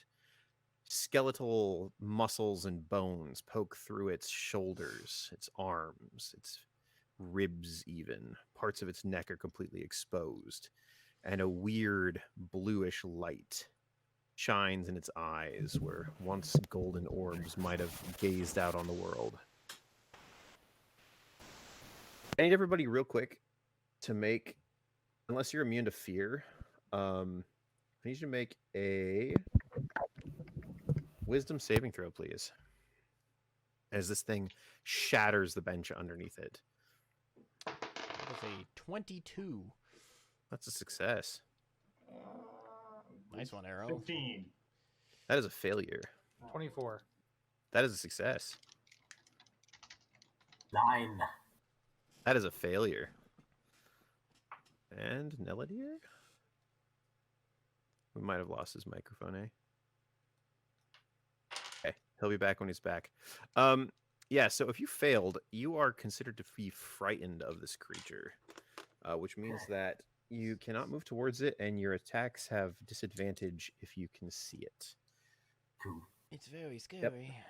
It's very scary. And as it down at you from its lofty neck up in the air above your heads, it breathes out the words, "And now you will die, as all who challenge Horrorfrost do." And I need everybody to roll initiative. Boy. Hello. Okay. Is it working now? There you are. Here you All right. Yep. I got a 20 for my wisdom. That is a success. Good job, man. Initiative 21 for Hawthorne. Nice. Crovin's at an 11. Okay. 18 for me. 14. Okay. What's your dex? For who? Errol. 16. Okay. 26 for me. Jeez. That's pretty Plus- darn high, Neladier. Plus 9 initiative. Now we just need to crit this thing with every single attack like we did with the first thing, and we're good. Yeah, just that. Okay. So at the top of the round, Neladier, you are up. I seem to be far away from this thing, which I like. I will go 35 feet as far away from it as I can. Okay, right there. And then I am going to shoot it 3 times. And since I'm going first, I don't think I need the surprise for just the straight advantage for the assassin ability, but I will double check. I don't think you do either. But I could be wrong. It definitely knows you're there. Yes, it definitely would know I'm here. Yeah, it should. Features and traits. I'm looking at the wrong thing. I think it just gives me advantage if I go before the person does. Yeah, I Okay. believe that's correct. That sounds correct to me. Yeah. I just have advantage. I just don't get the auto crit. Alright, Okay. so 3 shots. Not a natural, no natural 20, but these will all be sharpshooter, and these will all be with the special arrows, because let's get down this thing as fast as we can. So 26 to hit. That will hit. Second one, that's one higher, so that's 27 to hit. Yep, that hits. And last one is 20 to hit. That hits as well. Okay. Alright, so I get sneak attack for the win. Oh, I'm gonna bonus action Hunter's Mark this thing. Sure. It's better than my other one. Stop shaking them. Good lord. Sorry. 10, 19, 20, plus 18, 38 for the first one. Good grief. Okay. 8 plus 6, 14, plus 18, 32. Yep. And then the last one is 7 plus 18, 25. Good grief, man. 95 points of damage in a round. That's wild. All right, Hawthorne, you're up. Cool. I have fought alongside Grubbin enough times to know the kind of things that he wants. So I'm going to go around to the other side of the creature. Yeah, that's fair. And I'm just going to start hitting it with stuff. I have a sword. Yep. That ahead. is a wonderful 14. No, 16. It's going to miss. Still misses. Okay. Bounces off the scaly hide. Dope. I'm going to try and kick it and roll a 21. That'll hit. Go ahead and roll damage. Very nice. That's going to Catch do the sword to your feet. 6 points of bludgeoning damage. How much? The How sword much? is just a Six. distraction. Yeah. Yep. 6 is in less than 10? Okay. Yeah, six total. Yep. All right. And then I'm going to actually. Oh, and with that one, I'm going to spend a key point to attempt a stunning strike. It is immune. Dope. Okay. Well, I spent a key point to learn that. Now I will spend another key point to patient defense. All right. And that's me. All right. At the end of your turn, it's going to spend a legendary action Mm-hmm. to do a wing attack. Sounds great. So I need. I guess just Hawthorne, actually. Make a dex saving throw for me, please. 19. That is a failure. Okay. So you take 12 points of bludgeoning damage. You are knocked prone. Keep. And it will fly 5, 10, 15, 20, 25, 30, 35, 40. And just get nice and over here. This is awkward. All right, Creon, you're up. You are frightened of this thing. You cannot move towards it. Am I within 10 feet of it right now? No, Or you further? are. And you're about 15. 20 feet away from it. 20 feet away. Okay. All right. I'm going to go ahead and start off then with. We're going to go big. We're going to go with a cone of cold. Ooh. Just spraying right at it. Very nice. Okay. Is that a save or is that an attack? It is a save. Constitution 18. Okay. It's gonna use legendary resistance to succeed because it rolled a 2. Wow. So heard one of those. Yep. So on a save, then it's just going to be taking half damage, which is 8d8 cold. jeez. I assume you're Alright. using your friendly thing so our friend doesn't get hurt by your cone of I cold mean, as he's well. just probably You can just aiming aim. it so Yeah, that you like can it's just aim. here I've got and sculpt. there. I've got sculpt spell, so I can, Oh, there you go. because it's a 60-foot cone. So Yeah. so I will not hit our friends here. Nice. All right, so that's going to be 10, 16, 17 on those 4. 21, 26, 30, 33, 37 cold Have damage. to 18. It's really Very good. That is really good. And then I will back up away from it a little bit more here. If I can't go closer to it, I'm okay moving away from it and hiding kind of behind this Okay. bench over here. Very nice. Ariel, it's your turn. And then, do I save against the fear at the end of the turn? Oh yes, you make or a wisdom saving throw, please. wisdom saving throw. Mhm. That's going to be an 18. That is a failure. Okay. Yep, still afraid. Ariel, you're up. You are not scared, I believe. I am not. I'm going to hold up my mace and stick it into the air and then turn it like a key. And there is a Mhm. clicking sound as the double barbell pattern of my good eye opens up like a maw. And out of a rip in reality steps a star spawn as I cast Summon Aberration. Oh my god. Oof. Is that a large creature? It is a medium. Okay. This is the best I got. Where would you like it? I'm gonna let's see what's the range.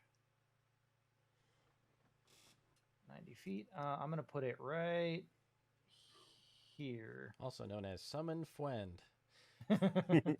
Yep. All right. Very nice. So it immediately. So that's my turn. Mm-hmm. It takes its action, and I went with the star spawn.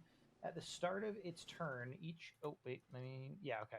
At the start of its turn, each creature within 5 feet has to make a Wisdom saving throw of 17, or take 2d6 psychic damage. Wisdom, you say, huh? Yep. I'd have failed that actually. All right. Fails. It's a 16. Yeah. So that'll be 12 psychic damage, Nice. and that's just a passive effect. Then Okay. then it is going to, what's attack is it? It's going to make its first melee spell attack using my spell modifier, which is +5. Mhm. What was it modifier to hit? Reach 5 feet, one creature. Okay. Sorry, it's a lot of stuff is based on like the level of the spell, so I'm having to do math. Yeah. No worries. Okay, that is going to make a 23. To hit. Yep. That will hit. That is a melee spell attack, and then on hit it does 1d8 plus 3 plus 5, so 1d8 plus 8. So that's going to be 14 psychic damage, Very nice. and then it will take its second attack. This thing is gnarly. That's a natural 1. Okay. And You good? Gnarly wore off. Then, yeah, that's good. I'm done. Okay. At the end of your turn, it's going to take 2 legendary actions, and it's going to cast a spell. Oh, I'm sorry. Mm-hmm. That was so if it's taking the legendary at the end of my turn, then it'll go before the star spawn. Oh, okay. Then it'll go after the star spawn. That's fine. So yeah, something like this. Yeah. Okay. Oh boy. It's going to cast Dark Star right there. Seems good. Boom. So like this. So it is difficult terrain. It's completely dark. You can't speak in it. You're deafened while you're inside of it. Casting spells that include verbal components is impossible in this space. And if you start your turn in it, you have to take a Constitution saving throw or take a bunch of damage. So then it will be its turn. And I think it's just going to breathe fire at you guys. Nice. I think that's the play. So let me just make sure I can draw a correct shape here. Yeah, that'll like easily get to you guys.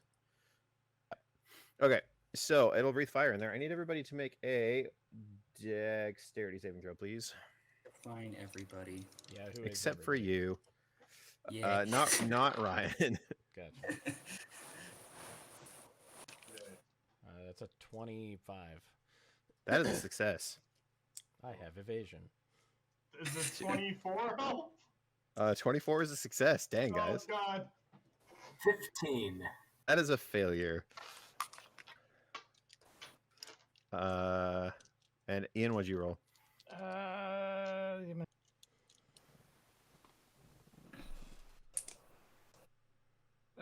rolled a 12. That is a failure as well. Okay.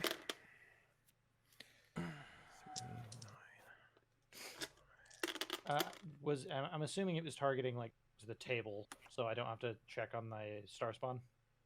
Yeah, correct. Yep. Is the table okay? All right.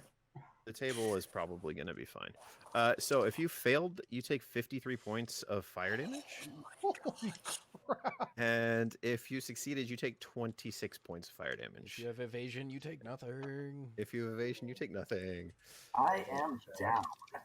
53 damage drops me. Oh, fuck. Well, that's a development. Taking a nap.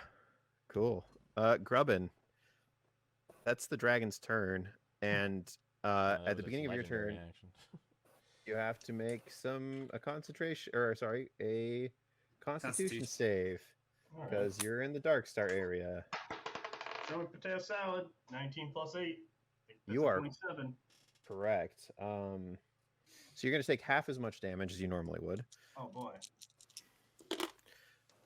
Oh gosh. 18,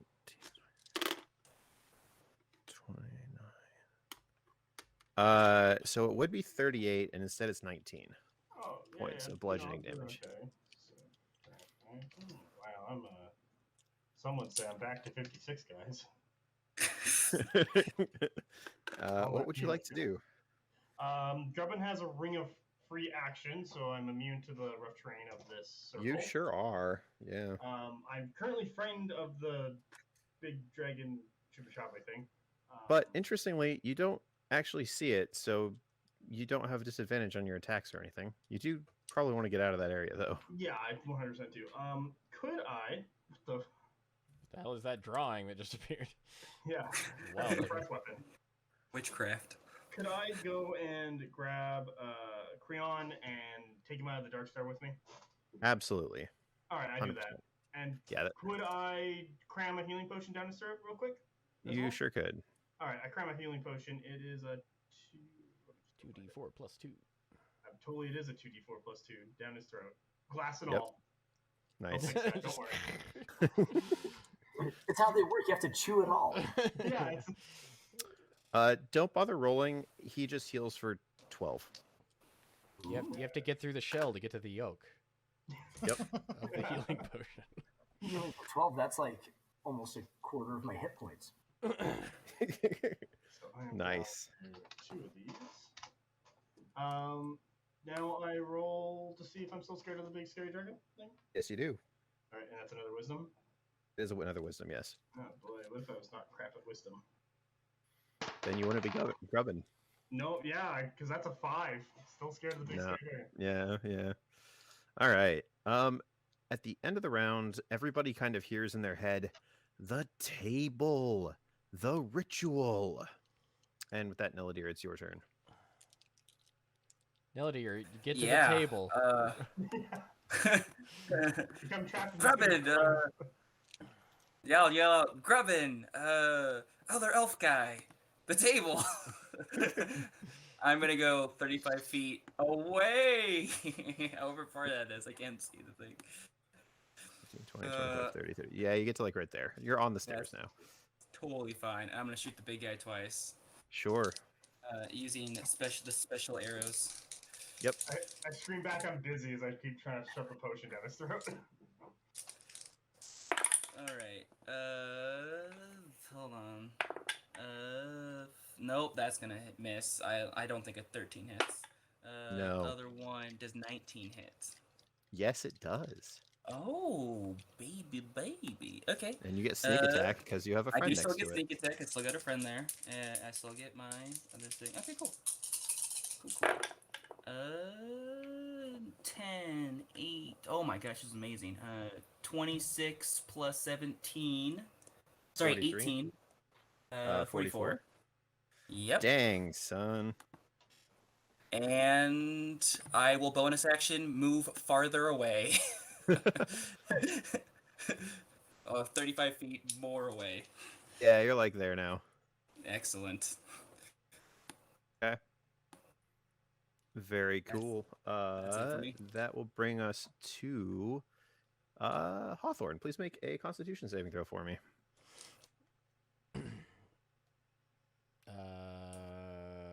23. That is a success, which means you only take half damage. Oh. 16, 25, 27.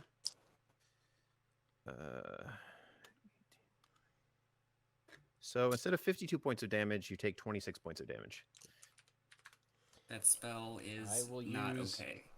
30 feet of movement to stand up, which is where the half movement thing feels a little silly sometimes. It's A little slight bit. disparity between you and Grubbin. Yep. What was wrong, man? Got Okay, speed? I'm going to walk to here. That's 15 feet, which is 30 feet. Mm-hmm. I'm going to keep my action just in Mhm. case I can use it somehow. So I'm going to Step of the Wind Mm-hmm. to dash and jump on the table, or crawl onto the table because I'm in this dark star thing. I'm going to be on the table. Okay. And just feeling around on it for anything, and that's where I Okay. am right now. Make an investigation check for me real fast, would you? 15. 15. Okay. Pretty quickly, you find the alabaster stone that represents Hevair, and you grab it, and you hear that voice in your head again. Are you willing to serve? I was left behind once already. I will not be left behind again. Are you willing to protect? Always. Will you leave none behind as you were? No one will be left behind under my watch. No one will feel what I felt.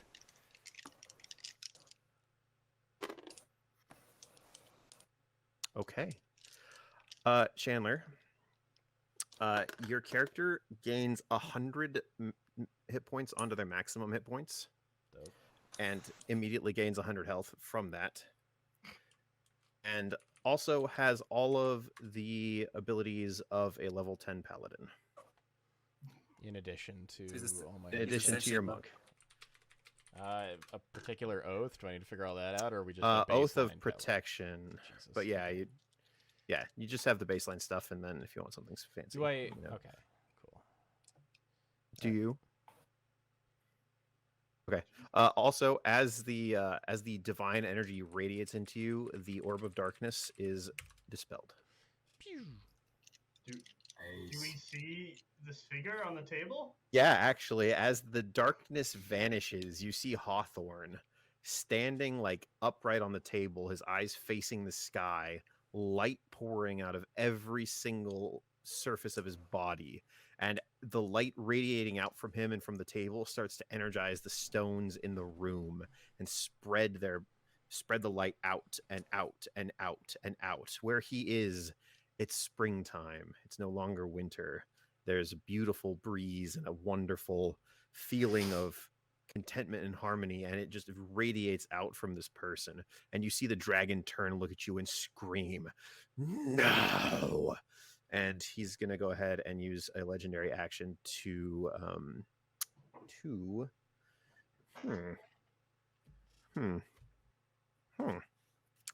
What is he going to do with a legendary action here? He's not happy. We will allow it to retreat. He's gonna cast Tether Essence on you, Chandler. Weird. Which Don't means you forget get to you make- have your I you have your I'm paladin extra going charisma. over. I'm going over buff. everything right now. Yeah, you get an extra. I feel Jaden should have made like a level 10 paladin and be like, just slap this on. Real quick. Yeah, It was on my list of things to do, and I didn't get to it. Like, it really was on my list of things to do. it's But fine. I hand drew every one of these battle maps, and Yeah, they're great. Holy crap! At I a was wondering certain where you point- found these. That's amazing. yeah, I'll show you the other ones after. Okay, so you need to make a Constitution saving throw, please. Okay, 1 second. Is he? It's a good thing. It's a good thing. Art of Protection has a minimum bonus of +1. 'Cause my charisma is 11. No, your charisma is 18. Oh, okay. Seems fair. Didn't you know that? How do I? He's a heavenly super person. Yeah, You have to is go to now- like you have to full on go to the edit your character feature. yeah, man. Yeah, just add the +4. I know. to things. Let me just. Sorry, one sec. Abilities. I can just say it real quick. I was kind of hoping he'd be like, for Astelia, and he like gains the power. Oh no, this is Hevair. Hevair. Kindor doesn't really care about Astelia, except for that good people live there. No, I'm screwing everything up. Okay, yeah, whatever. I'll just account for it. Okay, sorry. What? Constitution saving throw. Okay. That's gonna be a 13. Only a 17. 17. Yeah. You still succeed. Oh, well, dope. All right. That brings us to Creon. You're up. You're lying on the ground. You just took a health potion, or it was shoved forcibly into your mouth. I come to, in the arms of this short gnome. Thank you, Grumman. That was a most unpleasant experience. It's like stuck And then I'm going to look over the dragon and say, but it's one I did first and better. Cone of Cold again. Nice. All right. Like, push him up so he's That's on his his. feet. That's his catchphrase battle cry. Is Dude, Cone of he rolled Cold a again. He's going to use his second legendary resistance to save against this because he rolled a 5 the first time and a 4 the second time. And he needed to roll a 6. Nice. Okay, so this is going to be 12, 18, 19, 21, 24, 27, 44, 48 points of damage. Half to 24 then? Yep. Okay. And I Very see nice. that we are all kind of clumped. I'll stand up and try to, I'm just going to move as far as I can over here. Okay. 5, 10, 15, probably about that. Yeah. Okay.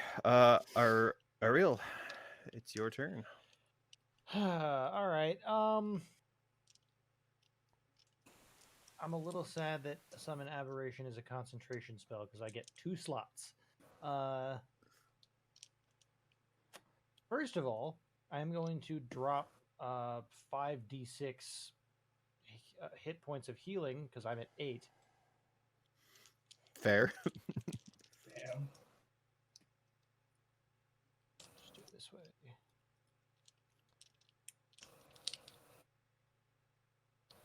All right, so I heal 21. It's pretty good. That's my bonus action, and then as my action,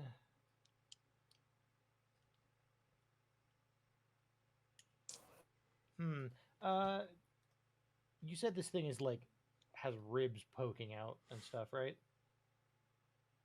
Yes. This is really real funny if this just happens to take it over. I'm gonna hit it with my Mace of Disrupt. All right. That is a 19 to hit. Exactly hits. Cool. So it's going to take. It's going to take 7 bludgeoning damage, and then.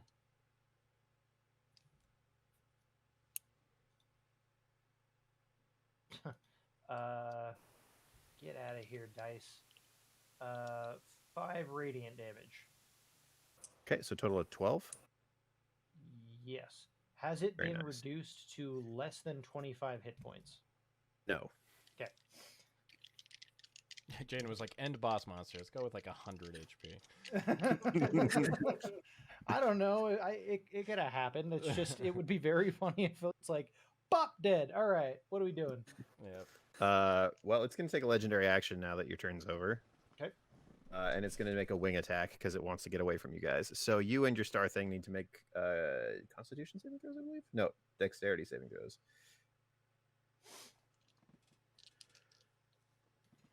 Yeah, but if he stays where he is, he'll take extra psychic damage. Doesn't Yeah, he want to be he a team doesn't- player? No, not really. Yeah. All right, that's an 8 for me. Yeah, that's a failure. And let's see, does it have any? Trying to see if it has special rules for saves. doesn't appear to. So the star spawn gets a 2. Okay, so you take 13. It takes 15 Okay. points of bludgeoning damage. You need to make a concentration check. And What's the difficulty on that? you took 13 points of damage, so it's a 10. Basically. Yeah, minimum 10. Half the damage you took, Yep. minimum 10. And that's a Constitution saving throw, right? Yes. All right, 19. And then Yeah, you're you fine. said the star spawn took 15. Yes. Okay, I'm gonna have to write this down somewhere. No worries. It's its turn now. Well, the star spawn gets to go now, but it's prone. No.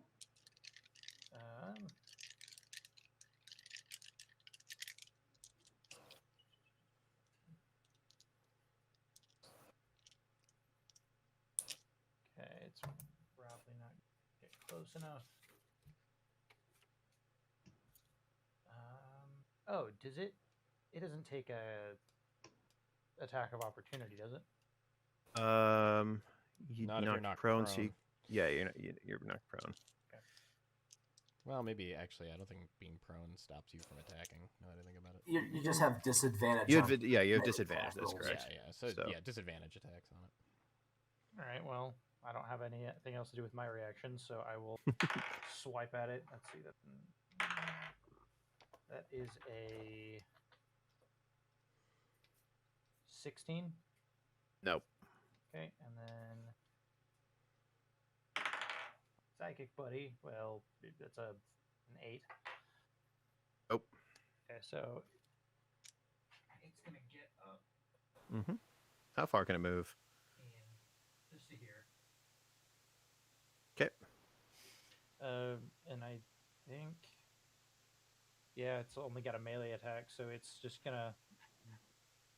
I guess it'll. 1, 2, 3. Can it? Can it double Dash? move? Yeah, It it should can. be able to dash. It's Yeah, been it its has action movement, to dash. movement and action, just like anything else. 2, 3, 4. Yeah, then it'll dash to here. Sounds good. And, Okay. that's it. Does Hoarfrost get his breath weapon back? That's a no, unfortunately. Yeah, I know. All right. Oh wait, what kind of damage was its breath weapon? Fire. Okay. Yeah, it's fiery dragon. All right. It's gonna go ahead and go into a battle rage and make some reckless attacks against you, Chandler. Dope. / Hawthorne. Mhm. It is like very, very, very angry at you. So, That's first fair. attack. Oh gosh. 19. 19. Yeah. That would hit me exactly, but I'm going to use my reaction to increase my AC by 4. There you go. That So would be with for its that bite. attack. My AC is 23. All right. Claw. 30. It just hits. Yeah. So that'll be 15 points of slashing damage. Okay. And then tail attack will be 29. Yeah, it hits. And this will be I haven't needed a D8 all game.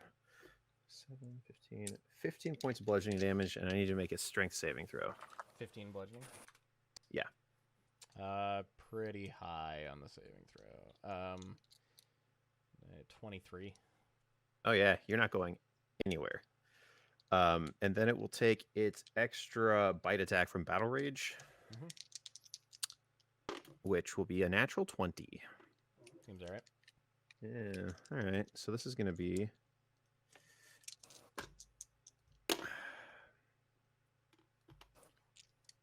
40 points of piercing damage as it bites down onto you. I'm back down you below can my sort of- usual max. Wow. And you can hear it sort of like growling under its breath. You will not make it out of here. And that'll be his turn. Which brings us to Grubbin. You were still scared. Now that Hawthorne is a paladin, does even Aura get rid of Frighten? Not close enough. Not at this point. It's 10 I feet can't. Oh, I thought your range increased. at like really high level. It's like a level like I think it's 15. 14 or so. Yeah. Oh boy, I'm not doing much, guys. You could throw your knives. Throw. I'm not throwing the Yeah, knife. no, it increases to 30 feet at 18th level. Oh my god. Oh. All right. It was a pretty amazing thing. So I pull up the crossbow because I took one for reasons like this. For a reason. Yep. And I just shoot him with my crossbow. Roll an attack with disadvantage, sir. Because I'm scared of him, aren't I? Because you're scared and you can see him. Oh, do you want the 3 or the 2? Yeah, either of those is going to miss. Okay, so that's an 8 in total. Yep. Robin then will. Oh man, I don't. This breath weapon's gonna hit us all anyway. It could.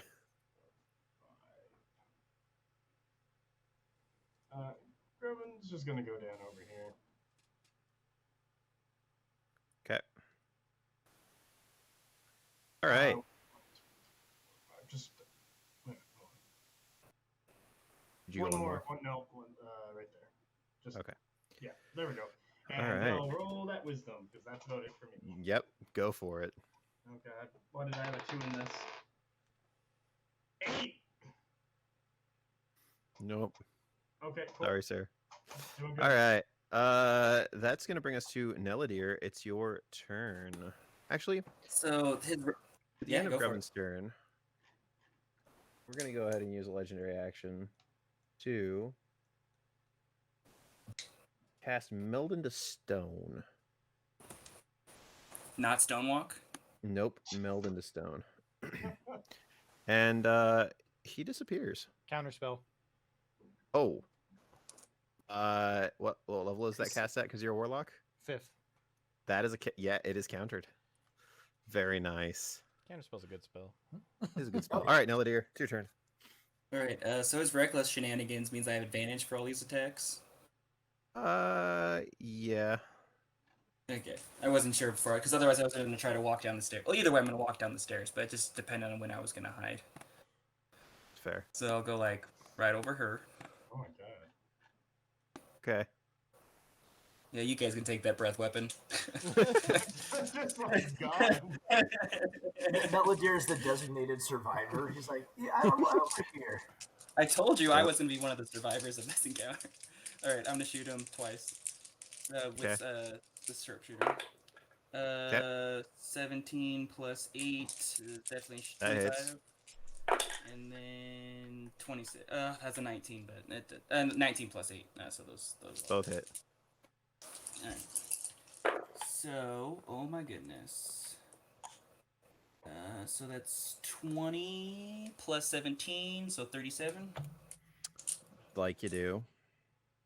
And then 7 plus 18, 25. Very nice. Okay. It's going to take a legendary action now, because it only has one left, to do another wing attack. So, Hawthorne and the star creature need to make Constitution saves, please. Constitution. Connor Dex. Constitution. 28. Or, sorry, no, Dex saves. Sorry, you're right. Oh, You're- considerably higher. 30. Like Yes, you're fine. 34. Something like that. Yeah. 13. 32. Did you get any Okay. additional feats? Just No, there's a few things I'm kind of figuring out. Okay. Did the star creature make it? Yeah, it's a 13. That is a failure. So it will take 15 more points of bludgeoning damage and get knocked over. oh, Star Boy.